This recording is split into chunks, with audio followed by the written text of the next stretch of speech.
ನಮಸ್ಕಾರ ವಿಶ್ವಾಗ್ರದ ಎಲ್ಲ ವೀಕ್ಷಕರಿಗೂ ಹೇಗಿದ್ದೀರಾ, ಚೆನ್ನಾಗಿದ್ದೀರಾ ಅಂತ ಭಾವಿಸ್ತಾ ಇದ್ದೀನಿ. ಇಷ್ಟು ದಿನ ನೀವು ಒಂದಷ್ಟು ವಿಡಿಯೋಗಳನ್ನ ನೋಡಿದ್ದೀರಾ, ವಿಶ್ವಾಗ್ರದ ಬಗ್ಗೆ ಕಾನ್ಸೆಪ್ಟ್ ಅನ್ನ ತಿಳ್ಕೊಂಡಿದ್ದೀರಾ.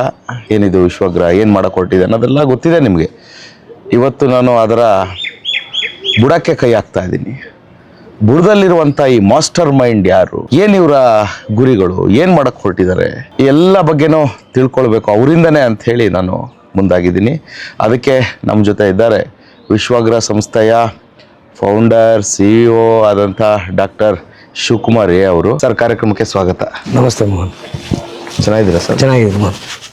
ಹೇಗೆ ನಡೀತಿದೆ ಸರ್? ಎಲ್ಲ ಸೂಪರ್ ಆಗಿ ನಡೀತಿದೆ ಮೋಹನ್.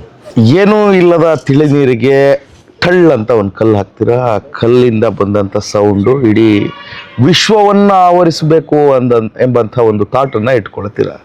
ಅದಕ್ಕೋಸ್ಕರ ವಿಶ್ವಾಗ್ರ ಅನ್ನೋದನ್ನ ಕಟ್ತೀರಾ. ವಿಶ್ವಕ್ಕೆ ಅಗ್ರ ಆಗಬೇಕು ಅನ್ನೋದು, ವಿಶ್ವವನ್ನು ನಿಗ್ರಹಿಸಬೇಕು ಅನ್ನೋದು, ಅಥವಾ ವಿಶ್ವ ಪ್ಲಸ್ ಅಗ್ರ, ವಿಶ್ವಾಗ್ರ, ಹೊಸದೊಂದು ಏನೋ ಒಂದು ಕೊಡಬೇಕು ಅನ್ನೋದು, ಏನು ನಿಮ್ಮ ಥಾಟ್ ಆ್ಯಕ್ಚುಲಿ? ಸಿ ಮೋಹನ್, ನೀವು ಹೇಳ್ದಂಗೆ ನಮ್ಮ ಮೈಂಡ್ ಕೂಡ ಒಂದು ತಿಳಿ ನೀರಿದ್ದಂಗೆ ಇರುತ್ತೆ. ಭಗವಂತ ಕೆಲವ್ರಿಗೆ ಮಾತ್ರ ಆ ಒಂದು ಕಲ್ಲಂತ ಒಂದು ಎಸ್ಬಿಟ್ಟು ಆ ಥಾಟ್ಸ್ನ ಅಲೆಯಾಗಿ ಎದ್ದು ಒಂದು ಪರಿವರ್ತನೆ ಮಾಡಬೇಕು ಅಂತ ಕೆಲವೊಂದು ಸತಿ ವಿಧಿ ಲಿಖಿತ ಇರುತ್ತೆ. ಇವಾಗ ವಿಶ್ವಾಗ್ರ, ವಿಶ್ವಕ್ಕೆ ಅಗ್ರ ಆಗಬೇಕು ಯಾವುದರಲ್ಲಿ? ಸ್ಕಿಲ್ಸಲ್ಲಿರ್ಬೋದು, ಪ್ರಾಸ್ಪೆರಿಟಿಲಿರ್ಬೋದು, ಸಂಪಾದನೆಯಲ್ಲಿರ್ಬೋದು, ಪ್ರತಿಯೊಂದರಲ್ಲೂ. ಇವಾಗ ರಿಲೇಷನ್ಶಿಪ್ಪಲ್ಲಿರ್ಬೋದು, ಒಂದು ಸಂಬಂಧ ಇತ್ತು ಅಂತಂದರೆ ವಿಶ್ವದ ಅಗ್ರವಾದ ಸಂಬಂಧ. ಒಂದು ಎಜುಕೇಷನ್ ಇತ್ತು ಅಂತಂದರೆ ಒಂದು ಮಕ್ಕಳು ಕಲಿತಾರೆ ಅಂತಂದರೆ ಆ ಮಗು ವಿಶ್ವಕ್ಕೆ ಅಗ್ರ ಆಗಬೇಕು, ನಂಬರ್ ಒನ್ ಆಗಬೇಕು ಅನ್ನೋದು ಈ ಪ್ರಪಂಚದಲ್ಲಿ ಎಲ್ಲರೂ ಬಯಸುವಂಥ ವಿಚಾರ ಆಗಿರೋದ್ರಿಂದ ಸೊ ನಮ್ಮ ವಿಶ್ವಾಗ್ರ ಸಂಸ್ಥೆಯಿಂದ ಬೇರೆ ಬೇರೆ ರೀತಿಯಲ್ಲಿ ಜನಗಳನ್ನ, ಕಾಮನ್ ಪೀಪಲ್ನ ವಿಶ್ವಕ್ಕೆ ಅಗ್ರ ಮಾಡಬೇಕು ಅನ್ನೋದು ನನ್ನ ಕಾನ್ಸೆಪ್ಟ್. ಓಕೆ ಓಕೆ ಓಕೆ ಅದಕ್ಕೋಸ್ಕರ ವಿಶ್ವಾಗ್ರ ಆಯ್ಕೆ ಮಾಡ್ಕೊಳ್ತೀರಾ. ಬಟ್ ಈ ವಿಶ್ವಾಗ್ರ ಅನ್ನುವ ಹೆಸರನ್ನ ಇಡೋದು ನಿಮ್ಮದೇ ಥಾಟ್ ಆಗಿತ್ತಾ, ಅಥವಾ ಈ ಕಾರ್ಯಕ್ಕೆ ಇಳಿದ ಮೇಲೆ ಇದನ್ನೆಲ್ಲ ನೋಡಿದ ಮೇಲೆ ನೀವು ಆ ಥರದೊಂದು ಶುರು ಮಾಡಬೇಕು ಅನ್ನಿಸ್ತಾ? ಸಿ, ಯಾವುದು ಥಾಟ್ ನಮ್ದಿರಲ್ಲ ಈ ಪ್ರಪಂಚದಲ್ಲಿ. ಕೆಲವು ಎಷ್ಟೊಂದು ಸತಿ ನಾವು ಅಹಮ್ಮಿಂದ ಹೇಳ್ತಾ ಇರ್ತೀವಿ, ಈ ಥಾಟ್ ನನ್ನಿಂದನೇ ಬಂದಿದ್ದು, ನಾನೇ ಕ್ರಿಯೇಟ್ ಮಾಡಿದ್ದು ಅಂತ. ನನಗಿಷ್ಟ ಆದಂಥ ವ್ಯಕ್ತಿ ಪರ್ಸ್ನಲಿ ಅವ್ರ ಜೊತೆ ಕೂತ್ಕೊಂಡು ಈ ಪ್ರಾಜೆಕ್ಟ್ ಮಾಡಬೇಕು ಅಂತೇಳಿ ಈ ಹೆಸರನ್ನ ಡಿಸ್ಕಸ್ ಮಾಡ್ಕೊಂಡಿದ್ವಿ. ಆದ್ರೆ ಕೆಲವೊಂದ್ಸತಿ ಏನಾಗುತ್ತೆ ಅಂತಂದ್ರೆ ಕೆಲವೊಂದು ಅವ್ರವ್ರ ಸ್ವಾರ್ಥ ಮನೋಭಾವದಿಂದ ಅವ್ರ ಕೈ ಬಿಟ್ಬಿಡ್ತಾರೆ. ಬಟ್ ನಾನು ಅದನ್ನ ಮುಂದಕ್ಕೆ ತಗೊಂಡೋಗ್ಬೇಕು. ಯಾಕಂದ್ರೆ ನಾರ್ಮಲ್ ಆಗಿ ಎಲ್ಲರೂ ಹೇಳ್ತಾರೆ, ಹೇಳ್ದೆ ಮಾಡೋನು ಉತ್ತಮನು, ಹೇಳಿ ಮಾಡದವನು ಅಧಮನು, ಹೇಳಿ ಮಾಡುವವನು ಮಧ್ಯಮನು ಅಂತ. ನನಗೆ ಯಾವ್ದಾದ್ರು ಒಂದು ವಿಚಾರ ಹೇಳಿ ಮಾಡೋ ಅಭ್ಯಾಸ. ಯಾಕಂದ್ರೆ ಹೇಳಿದಾಗ ನಂಗೆ ಮಾಡ್ಲೇಬೇಕು ಅನ್ನೋ ಒಂದು ಛಲ ಇರುತ್ತೆ.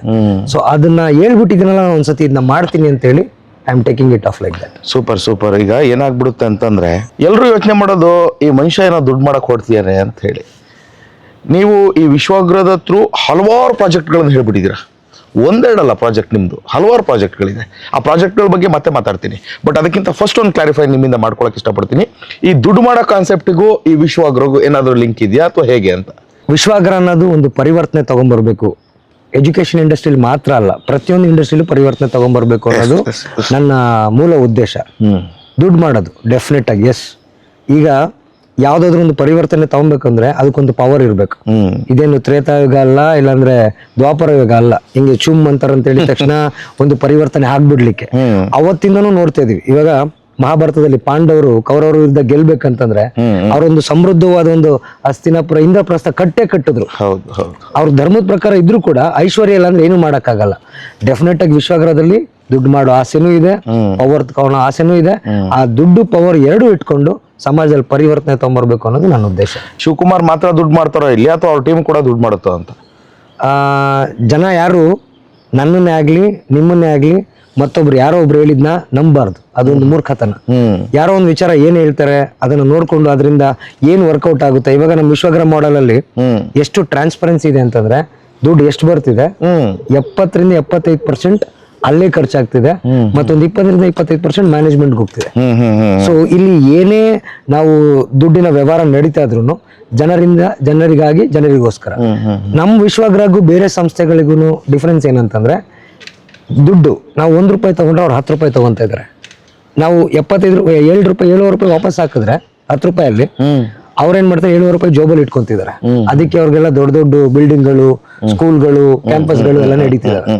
ವಿಶ್ವಾಗ್ರದಲ್ಲೂ ಸಾಕಷ್ಟು ದುಡ್ಡಿದೆ, ಸಾಕಷ್ಟು ದುಡ್ಡಿನ ವ್ಯವಹಾರ ನಡೆಯುತ್ತೆ. ಬಟ್ ಧರ್ಮವಾಗಿ ನಡೆಯುತ್ತೆ. ಧರ್ಮ, ಅರ್ಥ, ಕಾಮ, ಮೋಕ್ಷ ಏನಿದೆ ಅದನ್ನ ಫಾಲೋ ಮಾಡೋಂಥ ಒಂದು ತತ್ವ ನನ್ನಲ್ಲಿ ಮಾತ್ರನೇ ಅಲ್ಲ, ನಮ್ಮ ಜನಗಳೆಲ್ಲರಲ್ಲೂ ಇದೆ. ಈ ಚೂಮಂತರ್ ಅಲ್ಲದ ಯುಗದಲ್ಲೂ ಧರ್ಮ, ಗುರುಕುಲ ಇಂಥ ಕಾನ್ಸೆಪ್ಟ್ಗಳು ಮುಖ್ಯ ಆಗುತ್ತಾ, ಕಾರ್ಯರೂಪಕ್ಕೆ ಬರುತ್ತಾ ನಿಮ್ಮ ಪ್ರಕಾರ? ಈಗ ನನ್ಗೆ ಥಾಟ್ ಯಾಕೆ ಬಂತು ಅಂತ ಗೊತ್ತಾಗಿಲ್ಲ. ಒಂದು ಒಳ್ಳೆ ಸೆಟಲ್ಡ್ ಲೈಫ್ ನಂದು, ನನಗೇನು ಬೇಕು ಸಂಪಾದನೆ ಮಾಡಿಕೊಂಡು ಆರಾಮಾಗಿರೋಂಥ ಲೈಫು.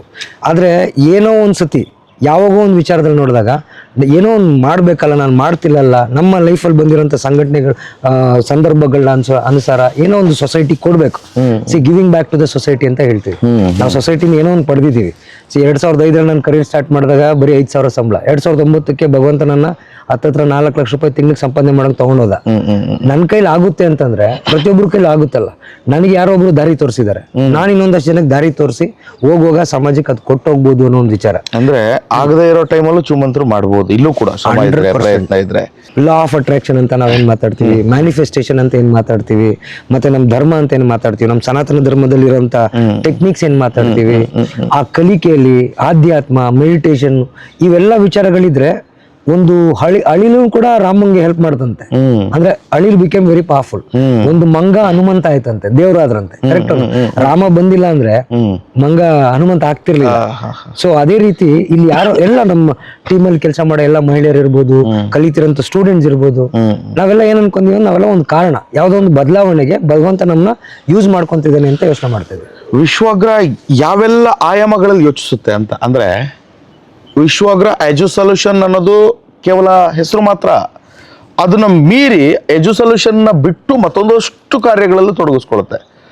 ಏನೇನೆಲ್ಲ ಪ್ರಾಜೆಕ್ಟ್ಗಳನ್ನು ಸದ್ಯಕ್ಕೆ ಇಟ್ಕೊಂಡಿದ್ದೀರ ಅಂತ. ಯಾಕಂದ್ರೆ ನೀವು ಯಾವಾಗ ಚೇಂಜ್ ಮಾಡ್ತೀರೋ ಹೇಳಕ್ಕಾಗಲ್ಲ. ನೋಡ್ತಾ ಇರ್ತೀವಿ, ನಾವು ಫಾಲೋ ಮಾಡ್ತಾ ಇರ್ತೀವಿ. ಒಂದ್ಸಲ ಗುರುಕುಲ ಅಂತೀರಾ, ಇನ್ನೊಂದ್ಸಲ ಮಹಾಗುರುಕುಲ ಅಂತೀರಾ, ಒಂದ್ಸಲ ಲೈಬ್ರರಿ ಅಂತೀರಾ, ಇನ್ನೊಂದ್ಸಲ ಇಲ್ಲಪ್ಪ ಎಲ್ರಿಗೂ ಕೌಶಲ್ಯಾಭಿವೃದ್ಧಿ ಆದಂತಹ ಒಂದಷ್ಟು ಶಿಕ್ಷಣ ಕೊಡಬೇಕು, ಭಾರತದ ಶಿಕ್ಷಣ ವ್ಯವಸ್ಥೆಯಲ್ಲಿ ಬಹಳ ಬೇರೆ ಥರದ್ದು ನಾನು ಕ್ರಾಂತಿ ಮಾಡ್ತೀನಿ ಅಂತ ಹೊರಡ್ತೀರಾ. ಏನೆಲ್ಲ ಮಾಡಕ್ ಹೊರಡ್ತೀರಾ ಹೇಳಿ ಕರೆಕ್ಟಾಗಿ ಈಗಾದ್ರೂ ಒಂದ್ಸಲ. Simple concept. Vishwagraha edu solutions ಅಂದರೆ ಎಜುಕೇಷನ್ಗೆ ವಿದ್ಯಾರ್ಥಿಗಳಿಗೆ ಅಥವಾ ವಿದ್ಯಾಭ್ಯಾಸ ನಡೆಸೋರಿಗೆ ಬೇಕಾಗಿರೋಂಥ ಸೊಲ್ಯೂಷನ್ ಕೊಡೋ ಒಂದು ಕಂಪನಿ ಅಂತ ನಾನು ಸ್ಟಾರ್ಟ್ ಮಾಡಿದೆ. ಈಗ ಮನುಷ್ಯ ಬರೀ ಅನ್ನ ಬೇಳೆ ಸಾರು ಎರಡೇ ತಿನ್ಬೋದು. ಇವಾಗ ಚಿಕನ್ ಅಂದರೆ ಒಂದು ಸಾರು ಮಾಡ್ಕೊಬೋದು. ಅದ್ರಲ್ಲಿ ಚಿಕನ್ ಪೆಪ್ಪರ್ ಡ್ರೈ ಅಂತ ಮಾಡ್ಕೊತಾರೆ, ದಮ್ ಬಿರಿಯಾನಿ ಅಂತ ಮಾಡ್ತಾರೆ, ಹೈದ್ರಾಬಾದಿ. ಯಾಕೆ ವೆರೈಟಿ ಯಾಕೆ ಮಾಡ್ತಾರೆ? ಯಾಕಂದ್ರೆ ಲೋಕೋ ಭಿನ್ನ ರುಚಿ. ಈಗ ಪ್ರಪಂಚದ ಅಗತ್ಯಗಳು ಬೇರೆ ಬೇರೆ ಇರುತ್ತೆ. ನಾನ್ ಮೊದ್ಲೇನ್ ಅನ್ಕೊಂಡೆ, ಬರೀ ಮಕ್ಳಿಗೆ ಒಳ್ಳೆ ಶಿಕ್ಷಣ ಕೊಟ್ರೆ ಸಾಕು ಅಂತ ಅನ್ಕೊಂಡು ಶಿಕ್ಷಣ ವ್ಯವಸ್ಥೆಗೆ ಇಳಿದೆ. ಅಲ್ಲೇನಾಗುತ್ತೆ, ಶಿಕ್ಷಣ ಕೊಡೋ ಬರದಲ್ಲಿ ಕೆಲವ್ರು ಮಾತ್ರ ಇರ್ತಾರೆ, ನಾವು ಮಾತ್ರ ಅರ್ಹರು ಶಿಕ್ಷಣ ಕೊಡೋದಿಕ್ಕೆ, ಬೇರೆ ಯಾರು ಅರ್ಹರಲ್ಲ ಅನ್ನೋದಿರುತ್ತೆ.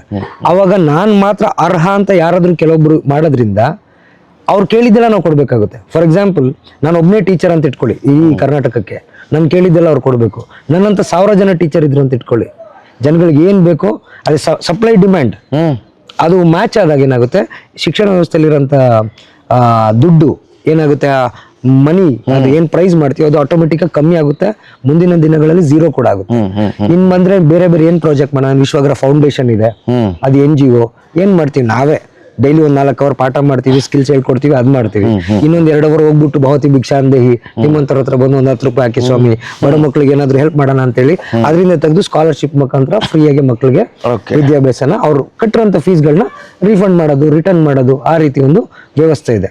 ಇನ್ನು ಮುಂದಿನ ದಿನಗಳನ್ನ ನೋಡಿದ್ರೆ ಇವಾಗ ನೋಡ್ತಾ ಇದೀನಿ ವೆಲ್ನೆಸ್ ಅಂಡ್ ಬ್ಯೂಟಿ. ಇವತ್ತು ಮನುಷ್ಯ ನಾನು ಅಂದವಾಗಿ ಕಾಣ್ಬೇಕು ಅನ್ನೋದು ಸಾಕಷ್ಟಿದೆ, ಅದ್ರಲ್ಲಿ ತುಂಬಾ ದುಡ್ಡಿದೆ. ವಿಶ್ವಗ್ರಹ ಅದಕ್ಕೂ ಎಂಟ್ರಿ ಆಗ್ತಿದೆ, ವಿಶ್ವಗ್ರಹ ವೆಲ್ನೆಸ್ ಪ್ರೈವೇಟ್ ಲಿಮಿಟೆಡ್ ಅಂತ. ಯಾಕೆ ಎಂಟ್ರಿ ಆಗ್ತಾ ಇದೆ ಅಂತಂದ್ರೆ, ನಮ್ಮ ಶಿಕ್ಷಣ ವ್ಯವಸ್ಥೆಯಲ್ಲಿ ಬಿಸ್ನೆಸ್ ಆಗ್ಬಾರ್ದು, ಸರ್ವಿಸ್ ಆಗ್ಬೇಕು. ಬಟ್ ನಾನು ಬರೀ ಸರ್ವಿಸ್ ಮಾಡ್ಕೊಂತೀನಿ ಅಂದ್ರೆ ದುಡ್ಡು ಬೇಕಲ್ಲ ಚೂಮಂತರ್ ಮಾಡೋದಕ್ಕೆ. ಸೊ ಅದು ಎಲ್ಲಿಂದ ಇವಾಗ ನನ್ನ ಹತ್ರ ಬರ್ತಾರೆ, ನನ್ನ ಮಗುಗೆ ಎಜುಕೇಶನ್ ಬೇಕು ಅಂದ್ರೆ, ಬಡವ್ರು ಅಂದ್ರೆ ಎಜುಕೇಶನ್ ಕಮ್ಮಿ ರೇಟಲ್ಲಿ ಕೊಡ್ತೀನಿ. ನಾನು ಸುಂದರವಾಗಿ ಕಾಣ್ಬೇಕು ಅಂದ್ರೆ ಅದು ಅವ್ರ ದುರಾಸೆ ಅಲ್ವಾ.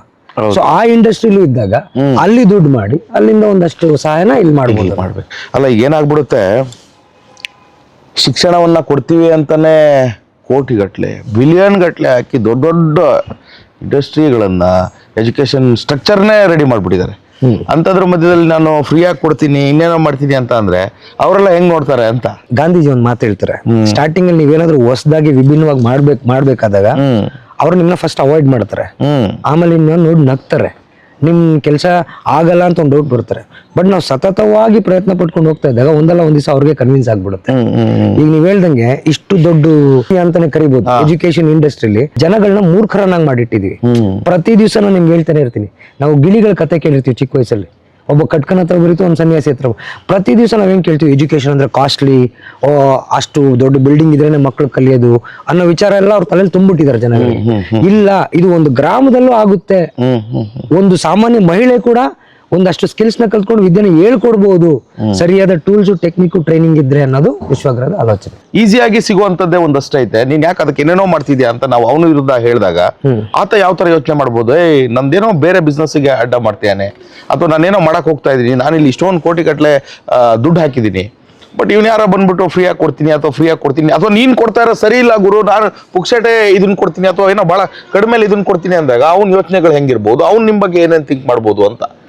ಇವಾಗ ಅವನ ತಲೆಯಲ್ಲಿ ಏನ್ ಯೋಚನೆ ಇದೆ ಅನ್ನೋದ್ರ ಬಗ್ಗೆ ನಾನು ಯೋಚನೆ ಮಾಡ್ತಾ ಕೂತ್ರೆ ನಾನ್ ಮಾಡ್ಬೇಕಾಗಿರೋ ಕೆಲಸ ಅಂತ ಸ್ವಾಮಿ ನಿಮ್ ಥ್ರೆಟ್ ಅಥವಾ ಇನ್ನೇನೋ ಹೇಳ್ಸೋದು ಆ ಥರದ್ದು ಏನಾರು ಆಗಿದ್ಯಾ ಅಂತ. ಡೆಫಿನೆಟ್ ಆಗಿ ಯಾರು ಡೈರೆಕ್ಟ್ ಆಗಿ ಸ್ಟ್ರೇಟ್ ಆಗಿ ಇವತ್ತು ಹೆಂಗಿದೆ ಗೊತ್ತಾ, ಲಾ ಸಿಸ್ಟಮ್ ಎಷ್ಟು ಚೆನ್ನಾಗಿದೆ ಅಂದ್ರೆ ಯಾವನೊಬ್ಬ ಡೈರೆಕ್ಟ್ ಆಗಿ ನೀನ್ ಇದು ಮಾಡ್ಬೇಡ ಅದ್ ಮಾಡ್ಬೇಡ ಅಂತ ಹೇಳೋ ಅಧಿಕಾರ ಇಲ್ಲ. ಮ್ಯಾಕ್ಸಿಮಮ್ ಏನ್ ಮಾಡ್ಬೋದು, ಇವ್ನ್ ಸರಿ ಇಲ್ಲ, ಅವ್ನ್ ಮಾಡಲ್ಲ, ನೆಗೆಟಿವ್ ಗಾಸಿಪ್ಸ್ ಹೇಳ್ಕೊಂಡ್ಬರ್ಬೋದು. ನನ್ ಬಗ್ಗೆ ನನ್ ಚಾರಿತ್ರ ಕ್ಯಾರೆಕ್ಟರ್ ಹರಾಸ್ ಮಾಡ್ಬೋದು, ಕ್ಯಾರೆಕ್ಟರ್ ಸರಿ ಇಲ್ಲ ಅಂತ ಹೇಳ್ಬೋದು, ಅಥವಾ ಇವನ್ ಕೈಲಿ ಆಗಲ್ಲ ಅಂತ ಹೇಳ್ಬೋದು, ಸುಳ್ಳು ಅಪಪ್ರಚಾರ ಮಾಡ್ಬೋದು. ಹೊರತು ಮಾಡ್ತಾ ಇರ್ತಾರೆ, ಚಿಕ್ಕ ಚಿಕ್ಕ ಎಲ್ಲಾ ಕಡೆ ಮಾಡ್ತಾರೆ, ನಿಮ್ಗೂ ಮಾಡ್ತಾರೆ, ನನಗೂ ಮಾಡ್ತಾರೆ, ಎಲ್ರಿಗೂ ಮಾಡ್ತಾರೆ. ನನ್ನ ಆಲೋಚನೆ ರೈಟ್ ಆರ್ ರಾಂಗ್, ಅದು ನನ್ ಕ್ವಶನ್. ಈಗ ಅವ್ರು ಹೇಳ್ಬೋದು ಇದು ಸರಿನಾ ತಪ್ಪ ಅಂತ, ಯಾರಾದ್ರೂ ಬರ್ತಾರೆ ಒಂದಲ್ಲ ಒಂದ್ ದಿವಸ ವಾದ ವಿವಾದಕ್ಕೆ ಬಂದೇ ಬರ್ತಾರೆ. ಈ ಸರ್ ನನ್ನ ಹತ್ರ ಎಲ್ಲ ಪ್ರೂಫ್ಸ್ ಇದೆ, ನೀವು ಮಾಡ್ತೀರಾ ಸರಿ ಇಲ್ಲಪ್ಪ ಹಿಂಗೆ ಮಾಡ್ಬೇಕು ಅಂತ ಹೇಳೋದಕ್ಕೆ ಆಧಾರ ಸಮೇತ ಇದೆ. ಸೂಪರ್. ಅಲ್ಲ ಏನಾಗ್ತಂದ್ರೆ ನಾವೆಲ್ಲ ಕಾಲಕ್ಕೆ ಹೋಗ್ತಾ ಇದೀವಿ, 5G 6G ಅಲ್ಲಿವರೆಗೂ ಥಿಂಕ್ ಮಾಡ್ತಾ ಇದ್ವಿ. ತಿರ್ಗಾ ವಾಪಸ್ ಗುರುಕುಲ ಕರ್ಕೊಂಡು ಹೋಗ್ತೀನಿ, ತಿರ್ಗಾ ವಾಪಸ್ ದ್ವಾಪರ ಯುಗಕ್ಕೋ ತ್ರೇತಾಯುಗಕ್ಕೋ ಕರ್ಕೊಂಡು ಹೋಗ್ತೀನಿ, ಅವಾಗಿನ ಶಿಕ್ಷಣ ಮಾದರಿಯನ್ನ ಕೊಡ್ತೀನಿ ಅಂತೇಳಿ ಹೊಡ್ತಾ ಇದ್ದೀರಾ. ಕಾಲಚಕ್ರದ ವಿರುದ್ಧ ಹೋಗೋದಾ ಇದು, ಅಥವಾ ಇಲ್ಲ ನ್ಯಾಚುರಲ್ಲೇ ಅದ ಅಂತೀರಾ? ಇವಾಗ ನೀವು ಹೇಳ್ದಂಗೆ ತುಂಬಾ ಮುಂದಕ್ಕೆ ಹೊರಟಿದೀವಿ ನಾವು. ಎಷ್ಟು ಮುಂದಕ್ಕೆ ಅಂದ್ರೆ ನಮ್ಗೆ ಅವಶ್ಯಕತೆಗಿಂತ ಜಾಸ್ತಿ ಮುಂದಕ್ಕೆ ಹೊರಟಿದ್ದೀರಾ. ನಾನೇನ್ ಹೇಳ್ತೀನಿ, ಮುಂದಕ್ಕೆ ನಿಮ್ಮ ಆಲೋಚನೆ ಬಿಟ್ಟಿದೀವಿ, ಮುಂದೆ ಆಲೋಚನೆಗಳು ದೂರ ಹೋಗ್ಲಿ, ನಿಮ್ಮ ಗುರಿಗಳು ಮುಂದೆ ಹೋಗ್ಲಿ, ಬಟ್ ನೀವು ಬುಡ ಬೇರೆ ಏನಿದೆಯಲ್ಲ ಅದು ಬೇರೆಲ್ಲಿ ಇರ್ಬೇಕು. ಇವತ್ತು ನನ್ನ ಸಮಸ್ಯೆ ಏನಂತಂದ್ರೆ, ಒಂದು ಗ್ರಾಮದಲ್ಲೇ ಇವಾಗ ನೀವೇ ಹೇಳ್ತೀರ AI ಆಗಿದೆ ಎಲ್ಲ ಆಗಿದೆ ಅಂತ, ಗ್ರಾಮಗಳ ಕೆಲಸ ಯಾಕೆ ಸಿಗ್ತಿಲ್ಲ? ಅಲ್ಲೇ ಕೆಲಸ ಸಿಗ್ಬೋದಲ್ಲ. ಇಲ್ಲಿಂದ ಎಲ್ಲೋ ಬೆಂಗಳೂರಿಗೋ, ಮಂಗಳೂರಿಗೋ, ಚೆನ್ನೈಗೋ, ಡೆಲ್ಲಿಗೋ, ಹೈದರಾಬಾದ್ಗೋ, ಸಿಟಿ ಫಾರಿನ್ಗೆ ಹೋಗಿ ಕೆಲಸ ಮಾಡೋಂಥದ್ದು, ಕೆಲ್ಸಕ್ಕೋಸ್ಕರ ಅಲ್ಲಿ ಅಂತದ್ದು ಅವ್ರ ಹಳ್ಳಿಲೇ ಮಾಡ್ಬೋದಲ್ಲ. ಕೆಲ್ಸಕ್ಕೋಸ್ಕರನೇ ಓದುವವರಿಗೆ ಅದಾಗುತ್ತೆ ಗುರುಗಳೇ, ನಾಲೆಡ್ಜ್ಗೆ ಓದ್ಬೇಕು ಅಂದವ್ರಿಗೆ, ನಾಲೆಡ್ಜ್ಗೆ ಓದ್ಬೇಕು ಅನ್ನೋರ್ಗು ಕೂಡ ಸರಿ. ಇವತ್ತು ಗ್ರಾಮ ಗುರುಕುಲ ಅಂತ ಏನಕ್ಕೆ ಮಾಡ್ತಿದ್ದೀನಿ, ಎಲ್ಲಿ ಮಾಡ್ತಿದ್ದೀನಿ, ಅವ್ರ ಬೇಸ್ ಎಲ್ಲಿದೆ ಅಲ್ಲಿ ಮಾಡ್ತಿದ್ದೀನಿ. ಇವಾಗ ನನ್ನ ಮಗು ನನ್ನ ಮನೆಯಿಂದ 1-2 ಕಿಲೋಮೀಟರ್ ಒಳಗಡೆ ಹೋಗ್ಬೇಕು, ಕಲಿಬೇಕು, ಬಂದ್ಬಿಡ್ಬೇಕು. ಜಾಸ್ತಿ ಅಂದ್ರೆ ನಾನು ಇಲ್ಲಿಂದ 10 ಕಿಲೋಮೀಟರ್ 20 ಕಿಲೋಮೀಟರ್ ಯಾವ್ದೋ ಸಿಟಿಲಿ ಕಳಿಸ್ತೀನಿ, ಅವ್ನ ಹಾಸ್ಟೆಲ್ ಹಾಕ್ತೀನಿ. ಕರೆಕ್ಟ್ ಅಲ್ಲ? ಮತ್ತೆ ಪರಿಸರ ಸಖತ್ ಇಂಪಾರ್ಟೆಂಟ್ ಗುರುಕುಲದ. ನಮ್ ಗುರುಕುಲದಲ್ಲಿ ಏನಿದೆ, ಬರೀ ಏನು ಭಜನೆ ಮಂತ್ರ ಮಾತ್ರ ಹೇಳ್ಕೊಡಲ್ಲ ನಾವು, AI ಟೆಕ್ನಾಲಜಿನೂ ಹೇಳ್ಕೊಡ್ತೀವಿ, ರೋಬೋಟಿಕ್ಸ್ ಹೇಳ್ಕೊಡ್ತೀವಿ. ಏನಂತಂದ್ರೆ ಆಧ್ಯಾತ್ಮ, ಬೇಸಿಕ್ ಬೇಕಾಗಿರೋದು ಆಧ್ಯಾತ್ಮ. ಯಾಕಂದ್ರೆ ಶಾಂತವಾಗಿ ಜೀವನ ಮಾಡ್ಬೇಕು. ಗೋಲ್ ಯಾರು ಬೇಕಾದ್ರೂ ಅಚೀವ್ ಮಾಡ್ತಾರೆ AI ಯೂಸ್ ಮಾಡ್ಕೊಂಡು, ಬಟ್ ಶಾಂತವಾಗಿ. ಇವಾಗ AI ವಿಚಾರನೂ ಹೇಳಿದ್ರಿ, AI ಎಂತದಕ್ ಬೇಕಾದ್ರೂ ಆನ್ಸರ್ ಕೊಡುತ್ತೆ, ಬಟ್ ಕ್ವಶನ್ ಕೇಳೋಣ ಸರಿಯಾಗಿ ಕ್ವಶನ್ ಕೇಳಕ್ ಬಂದಿಲ್ಲ ಅಂದ್ರೆ ಆ ಕ್ವಶನ್ ಕೇಳೋ ಆಟಿಟ್ಯೂಡ್ ಬರೋದೇ ಈ ಗುರುಕುಲದಂತ ಒಂದು ಕಾನ್ಸೆಪ್ಟ್ಗಳು. ಈ ಗುರುಕುಲದಲ್ಲಿ ಮಕ್ಕಳಿಗೆ ಓದಿಸ್ತೀರಾ, ಮಕ್ಕಳಿಗೆ ಹಾರ್ಸ್ ರೈಡಿಂಗ್ ಅಂತ ಬೇರೆ ಬೇರೆ ವಿದ್ಯೆಗಳನ್ನು ಹೇಳ್ಕೊಡ್ತಾ ಇದ್ದೀರಾ. ಅವಶ್ಯ ಇದೆಯಾ ಈಗಿನ ಮಕ್ಕಳಿಗೆ ಎಲ್ರಿಗೂ ಅದು? ಯಾಕಂದ್ರೆ ಒಬ್ಬೊಬ್ರು ಒಂದೊಂದು ಎಕ್ಸ್ಪರ್ಟ್ ಇರ್ತಾರೆ, ಒಬ್ಬೊಬ್ರದ್ದು ಏಮ್ಗಳು ಬೇರೆ ಇರ್ತದೆ. ಬಟ್ ನೀವು ಗುರುಕುಲದಲ್ಲಿ ಎಲ್ಲವನ್ನೂ ಇಟ್ಟಿರ್ತೀರ, ಅವ್ರವ್ರಿಗೆ ಯಾವ್ದಾವ್ದು ಬೇಕೋ ಅದನ್ನ ತಗೊಳ್ತಾರೆ. ಬಟ್ ಈಗ ಓಡ್ತಿರೋಂಥ ಪ್ರಪಂಚದಲ್ಲಿ ಅವು ಕೂಡ ಇಂಪಾರ್ಟೆಂಟಾ ಅಂತ. ಮುಂದಿನ ಇವತ್ತಿನ ಪ್ರಪಂಚದಲ್ಲಿ ಯಾವ್ದು ಇಂಪಾರ್ಟೆಂಟ್ ಎಲ್ಲ ಅಂತ ನೋಡ್ಬಿಟ್ಟೇನೆ, ಟೋಟಲ್ ಪ್ರಪಂಚದಲ್ಲಿ ಏನೇನ್ ನಡೀತಿದೆ, ಯಾವ ಸ್ಕಿಲ್ಸ್ಗೆ ಬೆಲೆ ಇದೆ ಅಂತ ನೋಡ್ಬಿಟ್ಟೇನೆ ವಿಶ್ವಗ್ರಹನ ತಯಾರು ಮಾಡೋದು. ಅದಲ್ದೇನೆ ನೆಕ್ಸ್ಟ್ ಒಂದು 100 ವರ್ಷದಲ್ಲಿ, ನೆಕ್ಸ್ಟ್ ಒಂದು 2-3 ತಲೆಮಾರಿಗೆ ಏನೇನೆಲ್ಲ ಚಾನ್ಸಸ್ ಬರುತ್ತೆ, ಏನೇನೆಲ್ಲ ಪ್ರಾಬ್ಲಮ್ಸ್ ಬರುತ್ತೆ, ಎಂತ ಸಮಸ್ಯೆ ಬಂದ್ರು ಆ ಸಮಸ್ಯೆಲ್ಲೂ ಅವನ ಹತ್ರ ಇರುವಂತ. ಇವಾಗ ಅದೆಲ್ಲ ಏನಂದ್ರೆ ನಮ್ ಕಾನ್ಸೆಪ್ಟ್ಸ್ ಎಲ್ಲ ಒಂಥರ ಡಿಫ್ರೆಂಟ್ ಬಾಣಗಳು, ಅಸ್ತ್ರಗಳಿದ್ದಂಗೆ ಎಲ್ಲ ಬ್ಯಾಗಲ್ಲಿ ಇಟ್ಕೊಂಡು ಹೋಗ್ತಾರೆ ಯುದ್ಧ ಮಾಡುವಾಗ. ಅದೆಲ್ಲ ಯೂಸ್ ಬರುತ್ತೆ ಅಂತನಾ, ಇಲ್ಲಾಂದ್ರೆ ಯೂಸ್ ಬಂದಾಗ ಯೂಸ್ ಮಾಡಕ್ ಬೇಕಾಗುತ್ತೆ ಅಂತ, ಅವಶ್ಯಕತೆಗೆ ಬಂದಾಗ ಯೂಸ್ ಮಾಡ್ಕೊಂತಾನೆ. ಬತ್ತಳಿಕೆಲ್ಲ ಸೂಪರ್ ಸೂಪರ್. ಗುರುಕುಲದ ಕಾನ್ಸೆಪ್ಟ್ ಸನಾತನ ಧರ್ಮದಿಂದ ತಗೊಂಡಿದ್ದೀರಾ ಅಂತ ಕೇಳ್ಪಟ್ಟೆ ನಾನು. ಹೌದಾ ಅಲ್ಲ? ಹೌದಲ್ವಾ? ಅದಕ್ಕೆ ನಾನು ಕೇಳಿದೆ. ಕೆಲವೊಬ್ಬರು ಸನಾತನ ಧರ್ಮದ ಫಾಲೋವರ್ಸ್ ಇರ್ತಾರೆ, ಬೇರೆ ಧರ್ಮದ ಫಾಲೋವರ್ಸ್ ಗಳಿಗೆ ಇದು ಅವಶ್ಯಕತೆ ಇದೆಯೋ ಇಲ್ಲ ಅಂತ. ನೀವ್ ಹೇಳ್ತಿರೋದು ಸನಾತನ ಧರ್ಮ ಅಂದಿದ ತಕ್ಷಣ ಎಲ್ಲರೂ ಹಿಂದೂಯಿಸಂ ಅನ್ಕೊಂತಾರೆ. ಮೇ ಬಿ ದಟ್ ಇಸ್ ಬೇರೆ ಯಾಕ್ರಿ ನಂಬ್ತಾರೆ? ಹಿಂದೂಯಿಸಂ ಅಲ್ಲೂ ಅದನ್ನೇ ಹೇಳ್ಕೊಡೋದು, ಇಸ್ಲಾಂ ಅಲ್ಲೂ ಅದನ್ನೇ ಹೇಳ್ಕೊಡೋದು, ಕ್ರಿಶ್ಚಿಯಾನಿಟಿಲೂ ಅದು ಹೇಳ್ಕೊಡೋದು. ಓಕೆ. ಮೂರೇ ವಿಚಾರ. ಯಾಕೆ ಮತ್ತೆ ಸನಾತನ ಅಂತಾನೆ ಯಾವಾಗ್ಲೂ ಹೇಳ್ತೀರಾ? ಹೇಳ್ತೀನಿ. ಈಗ ಈ 3 ಧರ್ಮದಲ್ಲಿ ಒಂದೇ ಒಂದು ವಿಚಾರ ಹೇಳ್ಕೊಡ್ತಾರೆ, ಸತ್ಯವಾಗಿ ನಡಿ, ಯಾರಿಗೂ ತೊಂದರೆ ಕೊಡ್ಬೇಡ, ಎಲ್ರನ್ನೂ ಪ್ರೀತಿಸು, ಎಲ್ಲ ಗಳಿಸು, ನಿನ್ ಜೊತೆ ನಾನಿದ್ದೀನಿ ಭಗವಂತ ಅಂತಾನೆ ಸಿಂಪಲ್ ಆಗಿ ಹೇಳೋದು. ಈಗ ನಾನು ಹಿಂದೂ ಆಗಿ ಹುಟ್ಟಿರೋದು, ನನಗೆ ನಾನು ಹಿಂದೂಯಿಸಮ್ ಬಿಟ್ರೆ, ನಾನು ಸನಾತನ ಧರ್ಮ ಬಿಟ್ರೆ ಬೇರೆ ಎಲ್ಲ ಸ್ವಲ್ಪ ಸ್ವಲ್ಪ ಗೊತ್ತಿರುತ್ತೆ. ಇವಾಗ ನಾವು ಟೀಮ್ ಬಿಲ್ಡ್ ಮಾಡ್ತಿದ್ವಿ, ನಮ್ದು ಮ್ಯಾನೇಜ್ಮೆಂಟ್ ಟೀಮ್ ಇದೆ, ಅದರಲ್ಲಿ ಹಸೀನಾ ಅಂತ ಇದಾರೆ, ಅವ್ರು ಇಸ್ಲಾಂ ಫಾಲೋ ಮಾಡ್ತಾರೆ, ಅವ್ರು ಅದಕ್ಕೆ ಏನ್ ಬೇಕೋ ಅದನ್ನ ಕೊಡ್ತಾರೆ. ಇವಾಗ ವಿದ್ಯೆ ಅಂತ ಬಂದಾಗ, ಪ್ರಪಂಚ ಅಂತ ಬಂದಾಗ, ವಿಶ್ವಮಾನವ ಅಂತ ಬಂದಾಗ ಎಲ್ಲದನ್ನು ನಾವು ಕವರ್ ಮಾಡ್ಬೇಕು. ಬಟ್ ಎಲ್ಲರಿಗೂ ಏನ್ ಕಾಣಿಸುತ್ತೆ ಅಂತಂದ್ರೆ, ಫಾರ್ ಎಕ್ಸಾಂಪಲ್ ನಾನು ಒಂದು ಚಿತ್ರಣ ಕೊಡೋದ್ರಲ್ಲಿ, ಈಗ ಹಿಂದೂಯಿಸಮ್ ಅಲ್ಲಿ ಎಸ್ಪೆಷಲಿ ಏನಕ್ಕೆ ನಮ್ಗೆ ಗುರುಕುಲ ಅಂತ ಬಂದ ತಕ್ಷಣ ಹಿಂದೂಯಿಸಮ್ ಅಂತ ಅನ್ಸುತ್ತೆ ಅಂತಂದ್ರೆ, ನಮ್ಮ ಕಥೆಗಳು, ನಮ್ಮ ಕಾವ್ಯಗಳು ಮತ್ತೆ ಮಹಾಕಾವ್ಯಗಳು, ಅದ್ರಲ್ಲೆಲ್ಲ ಪ್ರತಿಯೊಂದು ವಿಷಯನೂ ಚಿತ್ರಣ ಮಾಡಿದೀವಿ. ಇವಾಗ ರಾಮ ಹೆಂಗಿದ್ದ, ಕೃಷ್ಣ ಹೆಂಗಿದ್ದ, ದುರ್ಯೋಧನ ಹೆಂಗಿದ್ದ ಅನ್ನೋ ಚಿತ್ರಣ ಎಲ್ರಿಗೂ ಗೊತ್ತಿದೆ. ಬೇರೆ ಧರ್ಮಗಳಲ್ಲಿ ಅಷ್ಟು ಫೆಮಿಲಿಯಾರಿಟಿ ಆಗಿಲ್ಲ.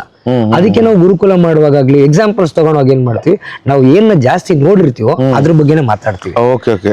ಇಟ್ ಡಸಂಟ್ ಮೀನ್ ದಟ್ ಏನೋ ಒಂದು ಹಿಂದೂಯಿಸಮ್ ಹೇಳ್ಕೊಡ್ತೀವಿ ಅನ್ನೋದಲ್ಲ. ಎಲ್ಲಾ ಧರ್ಮದಲ್ಲಿ ಅಂದ್ರೆ ಬೇರೆಯವರೆಲ್ಲ ಬರ್ಬೇಕಾದ್ರೆ 100 ಸಲ ಯೋಚನೆ ಮಾಡ್ತಾರೆ, ಈ ತರ ಕಾನ್ಸೆಪ್ಟ್ ಗಳನ್ನ ಯಾಕೆ ನಾನು ಸೇರ್ಬೇಕು, ಯಾಕೆ ನಾನು ಹೋಗ್ಬೇಕು, ಇವನ್ನೆಲ್ಲ ಬೇರೆ ಅದಕ್ಕೆ ಒಲವಾಗ್ಬಿಡ್ತಾನೇನೋ ಅನ್ನೋ ಥಾಟ್ ಜನರಲ್ ಬರುತ್ತಲ್ರಿ. ಅವಾಗ ಅವ್ರಿಗೆ ಒಂದಷ್ಟು ಕ್ಲಾರಿಟಿ ಬೇಕಲ್ವಾ? ಆ ಉದ್ದೇಶದಿಂದ ನಾನು ಇದನ್ನ ಕೇಳಿದೆ, ಅಷ್ಟು ಬಿಟ್ರೆ ಬೇರೆ ಏನೋ ಅಲ್ಲ. ಈಗ ವಿಷಯ ಇನ್ನೊಂದೇನಪ್ಪಾ ಅಂತಂದ್ರೆ, ಗುರುಕುಲಕ್ಕೆ ಒಂದಷ್ಟು ಫಂಡ್ ಬೇಕು. ಹೌದು. ಲಕ್ಷಗಟ್ಲೆನಾ, ಕೋಟಿಗಟ್ಲೆನಾ ನಿಮ್ದು, ಅಥವಾ ಬಿಲಿಯನ್ ಗಟ್ಲೆನಾ, ಮಿಲಿಯನ್ ಗಟ್ಲೆನಾ, ಹೇಗೆ? ಇವಾಗ ನಾನು ಹಾಕಿರೋ ಅಂದಾಜಲ್ಲಿ ಕರ್ನಾಟಕದಲ್ಲಿ 225 ಮಹಾಗುರುಕುಲ ಮಾಡ್ಬೇಕು ಅಂತಂದ್ರೆ ಹೇಗೆ ಅದೊಂಚೂರು ಇನ್ಫ್ರಾಸ್ಟ್ರಕ್ಚರ್ ವಿವರಿಸೋದಾದ್ರೆ ವೆರಿ ಸಿಂಪಲ್. ಈಗ ನಂದು ಟೋಟಲ್ ಪ್ಲಾನ್ 2030 ಆರಂಭ ಮಾಡ್ಕೊಂಡು 2035 ಒಳಗಡೆ 225 ಮಹಾಗುರುಕುಲಗಳನ್ನ ಕರ್ನಾಟಕದಲ್ಲಿ ಸ್ಥಾಪನೆ ಮಾಡ್ಬೇಕು ಅನ್ನೋದು ನಂದು ತುಂಬಾ ವರ್ಷದ ಕನಸು, ಒಂದು 15 ವರ್ಷದ ಕನಸು ಬಿಡಿಯೋದು. ಆ ಮಹಾಗುರುಕುಲಗಳನ್ನ ಸ್ಟಾರ್ಟ್ ಮಾಡ್ಬೇಕು ಅಂದ್ರೆ, ಟೋಟಲ್ ಕರ್ನಾಟಕದಲ್ಲಿ 225 ಮಾಡ್ಬೇಕು ಅಂದ್ರೆ ಸುಮಾರು 1 ಲಕ್ಷ ಕೋಟಿಗಿಂತ ಜಾಸ್ತಿ ಖರ್ಚಾಗುತ್ತೆ. ಅದನ್ನ ನಡೆಸಬೇಕು ಅಂದ್ರೆ ವರ್ಷಕ್ಕೊಂದು 50 ರಿಂದ 55 ಸಾವಿರ ಕೋಟಿ ಖರ್ಚಾಗುತ್ತೆ. ಇಷ್ಟು ದೊಡ್ಡ ಪ್ರಾಜೆಕ್ಟ್. ಸರ್ಕಾರಗಳ ಅವಶ್ಯಕತೆ ಇರ್ತದ ಇದರಲ್ಲಿ, ಅವ್ರ ಪರ್ಮಿಷನ್ ಕೊಡಕ್ ಅವಶ್ಯಕತೆ ಇರುತ್ತೆ. ಮತ್ತೆ ಇನ್ನೊಂದು ಸರ್ಕಾರ ಅಂತ ಬಂದಿದ ತಕ್ಷಣ ನನ್ ಬಿಲೀಫ್ ಯಾರೋ ಒಬ್ರು CM, ಯಾರೋ PM, ಹೋಮ್ ಮಿನಿಸ್ಟರ್ ಅಲ್ಲ. ಸರ್ಕಾರ ಅಂದ್ರೆ ಜನರಿಂದ ಜನರಿಗಾಗಿ ಜನರಿಗೋಸ್ಕರ.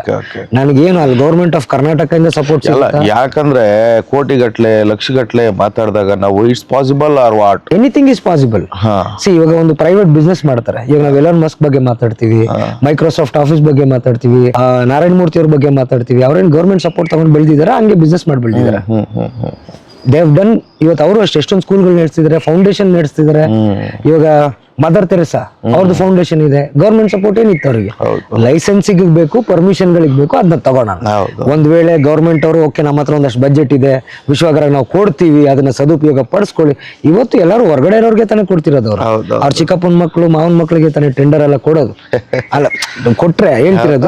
ಸೊ ಒಂದ್ ವೇಳೆ ವಿಶ್ವಗ್ರಹಕ್ಕೆ ಬಂತು ಅಂದ್ರೆ ಸಂತೋಷ, ಬಂದಿಲ್ಲ ಅಂದ್ರೆ ಚಲ್ತಾ.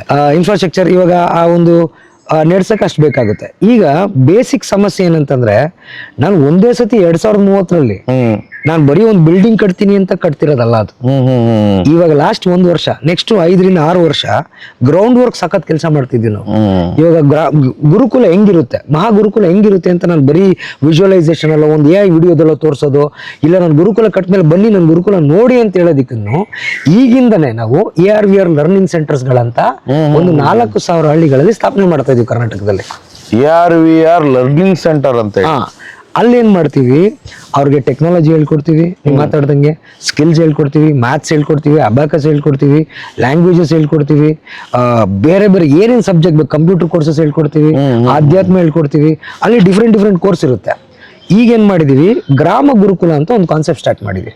ಮಹಾಗುರುಕುಲ ಬೇರೆ, ಗ್ರಾಮ ಗುರುಕುಲ ಬೇರೆ. ಈಗ ನಮ್ಮ ಹಳ್ಳಿಲಿರುವಂತ ಒಂದೊಂದು ಸೆಂಟರ್ಗಳಿಗೆ ಮಕ್ಕಳು ಡೈಲಿ 2 ಅವರ್ ಪಾಠ ಕಲಿಯಕ್ ಬರ್ತಾರೆ. ಅವರಿಗೆ ವಾರದಲ್ಲಿ 6 ದಿವಸ ಈ ಎಲ್ಲಾ ಗ್ರಾಮ ಗುರುಕುಲದ ಮಹಾಗುರುಕುಲದಲ್ಲಿ ಏನ್ ಹೇಳ್ಕೊಡ್ತೀವಿ ಅದ್ರದ್ದು ಒಂದು 10% ಅನುಭವನ ಇವಾಗ ಕೊಟ್ಬಿಡ್ತೀವಿ. ಗ್ರಾಮ ಗುರುಕುಲದ ಒಂದೊಂದು ಹಳ್ಳಿಗೆ 10 ರಿಂದ 30 ಮಕ್ಕಳನ್ನ ಮಾತ್ರ ತಗೊಂತಾ ಇದೀವಿ ಈಗ ಸದ್ಯಕ್ಕೆ. ಅದು ಕರೆಕ್ಟ್ ಆಗಿ ಇಂಪ್ಲಿಮೆಂಟ್ ಆಗುತ್ತೆ ಆಗಲ್ಲ ಅನ್ನೋದೆಲ್ಲ ನೋಡಿದ್ಮೇಲೆ ನಂಬರ್ಸ್ ನ ಜಾಸ್ತಿ ಮಾಡ್ತೀವಿ. ಸ್ಟೂಡೆಂಟ್ಸ್ ನಂಬರ್ಸ್ ತಗೊಂಡಾಗ ಏನಾಗುತ್ತೆ, ಇವಾಗ್ಲಿಂದಾನೇ ಪ್ರಿಪೇರ್ ಆಗಿರುತ್ತೆ.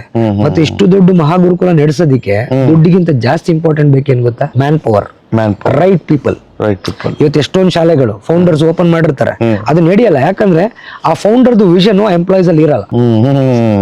ಸ್ಯಾಲ್ರಿ ಕೊಡ್ತಾರೆ, ನಾನು ಸಿಲೆಬಸ್ ಹೇಳ್ಕೊಡ್ಬೇಕು ಅಂತ. ಬಟ್ ಗುರುಕುಲ ಹಂಗ್ ನಡೆಯಲ್ಲ. ಗುರುಕುಲ ನಾವು ನೋಡ್ದಂಗೆ ಗುರುಗಳು ಇರ್ತಾ ಇದ್ರು, ಅವ್ರ ಶಿಷ್ಯಂದಿರು ಒಂದೆಷ್ಟೋ ವರ್ಷ ಅವ್ರ ಜೊತೆ ಕೆಲಸ ಮಾಡಿರ್ತಿದ್ರು, ಆಮೇಲೆ ಒಂದು ಗುರುಕುಲ ನಡೆಸ್ತಿದ್ರು ಗುರು ಶಿಷ್ಯರೆಲ್ಲ ಸೇರ್ಕೊಂಡು. ಹಾಗೇನೆ ಇವತ್ತು ನನ್ನ ತಂಡ ಒಂದು ಹತ್ತತ್ರ ಒಂದು 2,000 ಫ್ಯಾಮಿಲೀಸ್ ನಮ್ಗೆ ಇವತ್ತು ಪ್ರೀತಿಸುತ್ತೆ ವಿಶ್ವಾಗ್ರಹ ಅಂದ್ರೆ. ಕರ್ನಾಟಕದಲ್ಲಿ 2,000 ಜನ ಮಾತಾಡ್ತಿಲ್ಲ ನಾನು, 2,000 ಫ್ಯಾಮಿಲೀಸ್. 2,000 ಫ್ಯಾಮಿಲೀಸು ನಾವು ಮಾಡ್ತೀವಿ ಅಂತ ಹೊರಟಾಗ ಅವ್ರಿಗೆ ಗೈಡ್ ಮಾಡೋದು, ಅವ್ರಿಗೆ ಬೇಕಾಗಿರೋಂಥ ಇನ್ಫ್ರಾಸ್ಟ್ರಕ್ಚರ್ ಕೊಡುವಂತ ಕೆಲಸ ನಾನು ಮಾಡ್ಕೊಂಡು. ಜನ ಏನು ದಡ್ರಲ್ಲ, ನಾವು ಒಂದ್ ತಲೆಯಲ್ಲಿ ಯೋಚನೆ ಮಾಡ್ರೆ ಅವ್ರು 100 ತಲೆಯಲ್ಲಿ ಯೋಚನೆ ಮಾಡ್ತಾರೆ. ಇಂಥದ್ದೆಲ್ಲ ಸುಮಾರು ಬಂದಿದಾವ ಮಾರ್ರೆ. ದೊಡ್ಡ ದೊಡ್ಡ ಕಂಪ್ನಿಗಳು 2 ದಿನದಲ್ಲಿ ರಾಕೆಟ್ ತರ ಮೇಲೆ ಹೋಗಿದಾವ, ಮತ್ತೆ ಅದಕ್ಕಿಂತ ಕೆಳಗೆ ಬಂದ್ಬಿಟ್ಟಿದಾವೆ, ಅದಕ್ಕಿಂತ ಸ್ಪೀಡಲ್ಲಿ. ಕರೆಕ್ಟ್. ನಾನು ಕೆಲವೊಂದೊಂದು ಹೆಸರುಗಳನ್ನ ನಾನು ತಗೊಳಲ್ಲ, ನೀವು ಬೇಕಾದ್ರೆ ತಗೊಳ್ಳಿ. ನೀವು ಯಾರ ಬಗ್ಗೆ ಹೇಳ್ತಿದ್ರ ಅಂತ ನಂಗೆ ಕ್ಲೀನ್ ಆಗಿ ಗೊತ್ತಿದೆ. ಆ ತರದ್ದೆಲ್ಲ ನೋಡ್ಬಿಟ್ಟಿದ್ದಾರೆ, ನಿಮ್ದು ಯಾಕೆ ನೋಡ್ಬೇಕು ಅಂತ. ಸಿಂಪಲ್ ಎಕ್ಸಾಂಪಲ್ ತಗೊಬೇಕಂತಂದ್ರೆ, ನೀವು ಹೇಳುವಾಗ ಅಥವಾ ನಮ್ಮ ತಲೆಯಲ್ಲಿ ಬಂದಾಗ 1 ಲಕ್ಷ ಕೋಟಿ ಅಂತ ನಾವು ಮಾತಾಡಿದಾಗ, ಎಜುಕೇಶನ್ ಇಂಡಸ್ಟ್ರಿಯಲ್ಲಿ ಅಷ್ಟು ಮೇಲೆ ಬೆಳೆದಂತ ವ್ಯಕ್ತಿ ಒಂದು ಬೈಜೂಸ್ ರವೀಂದ್ರ. ಒಂದು ನಾರ್ಮಲ್ 40-50 ಮಕ್ಕಳಿಗೆ ಟ್ಯೂಷನ್ ಹೇಳ್ಕೊಡ್ತಿದ್ದು, science, maths, NEET, JEE training ಮಾಡ್ತಿದ್ದು ಮನುಷ್ಯ 1 ಲಕ್ಷ ಕೋಟಿ ಕಂಪ್ನಿನ ಕಟ್ಟಿದ್ದಾರೆ ವಿತೌಟ್ ಎನಿ ಗೌರ್ಮೆಂಟ್ ಸಪೋರ್ಟ್. ಹೌದು. ಕಟ್ಟಿದ ಮೇಲೆ ಬಿದ್ದಿದ್ದಾರೆ. ನಾನು ಅಬ್ದುಲ್ ಕಲಾಂ ನನ್ನ ಗುರುಗಳು ಬೈಜೂಸ್ ರವೀಂದ್ರನು ಮತ್ತೆ ಇನ್ಯಾರೋ ಅಲ್ಲ. ಅಬ್ದುಲ್ ಕಲಾಂ ಯಾವತ್ತೊಂದು ಮಾತು ಹೇಳ್ತಾರೆ, don't learn from successful people, learn from failure people ಅಂತ ಹೇಳ್ತಾರೆ. ಬೈಜೂಸ್ ರವೀಂದ್ರನ್ ಅವರು ಇಲ್ಲಿಂದ ಎಲ್ಲಿಗೆ ಬೆಳೆದ್ರಲ್ಲ, ಅದನ್ನ ಕಂಪ್ಲೀಟ್ ಆಗಿ ಮಾನಿಟರ್ ಮಾಡಿ. ಯಾಕಂದ್ರೆ ನಾನು ಎಜುಕೇಶನ್ ಇಂಡಸ್ಟ್ರಿಯಲ್ಲಿ ಇದ್ದಿದ್ರಿಂದ ಅವ್ರು ಬೀಳಕ್ ಕಾರಣ ಆಗಿದೆ ಏನ್ ಗೊತ್ತಾ, ಇವಾಗ ನಾನು ವಿಶ್ವಾಗ್ರಹದಲ್ಲಿ ಇದೆಯಲ್ಲ ನನ್ನ ಟೀಮ್, ಆತರ ಅವ್ರಿಗೊಂದು ಟೀಮ್ ಇರ್ಲಿಲ್ಲ. ಅವರಿಗೆ ಒಬ್ಬನೇ ಬೈಜೂಸ್ ರವೀಂದ್ರನ್ ಇದ್ದಿದ್ದು, ಮಿಕ್ಕಿದವರೆಲ್ಲ ಜಸ್ಟ್ ಎಂಪ್ಲಾಯೀಸ್.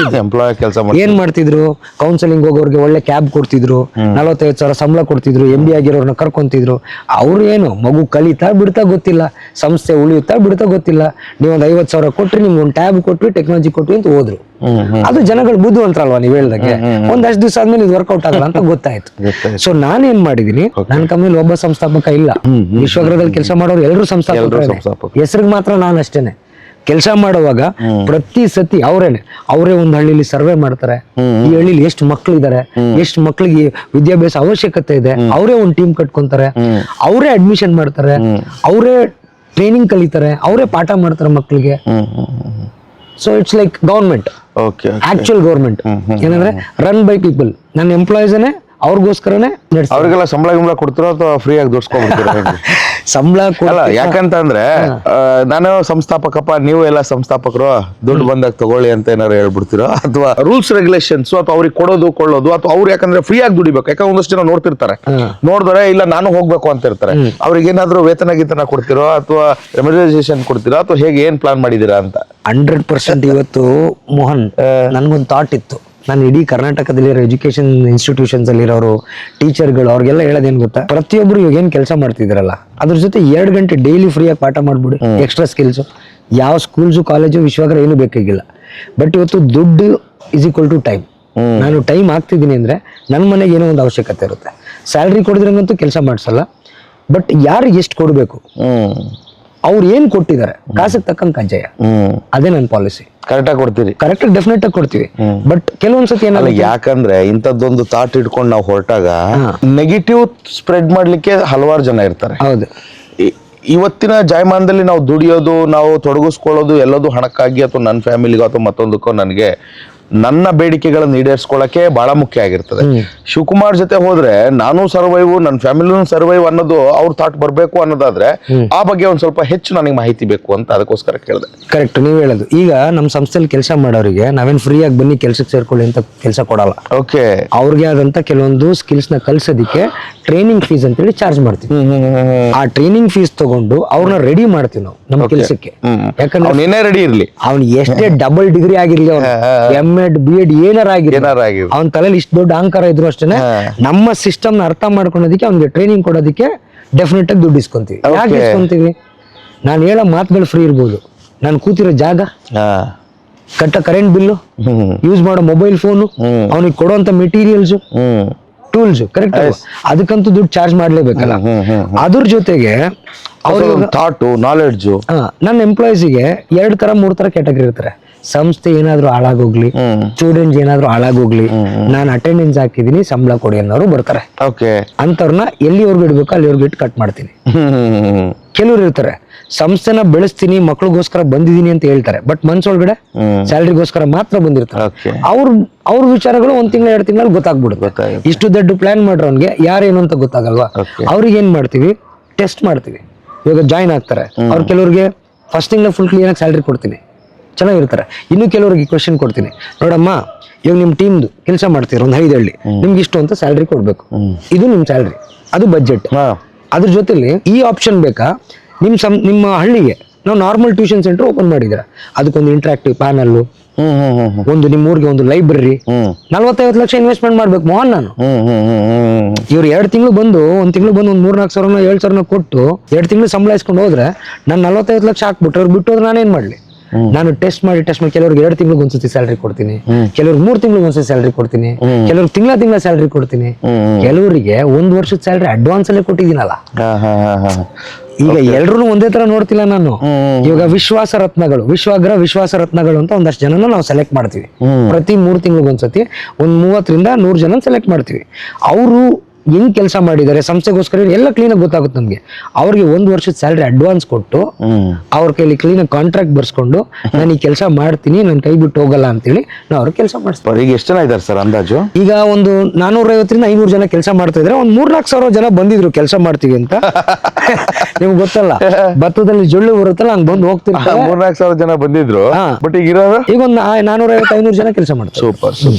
ಆ 3-4 ಸಾವಿರ ಜನನು ಅಷ್ಟೇನೆ. ಅವ್ರು ಹೊರಗಡೆ ಹೋಗಿ ನೆಗೆಟಿವ್ ಏನು ಮಾತಾಡ್ತಿಲ್ಲ. ಯಾಕೆ ಹೇಳಿ, ಒಳಗಡೆ ಬಂದು ನೋಡಿದಾರಲ್ಲ ನೆಗೆಟಿವ್ ಮಾತಾಡಕ್ಕೆ ಏನು ಇಲ್ಲಲ್ಲ.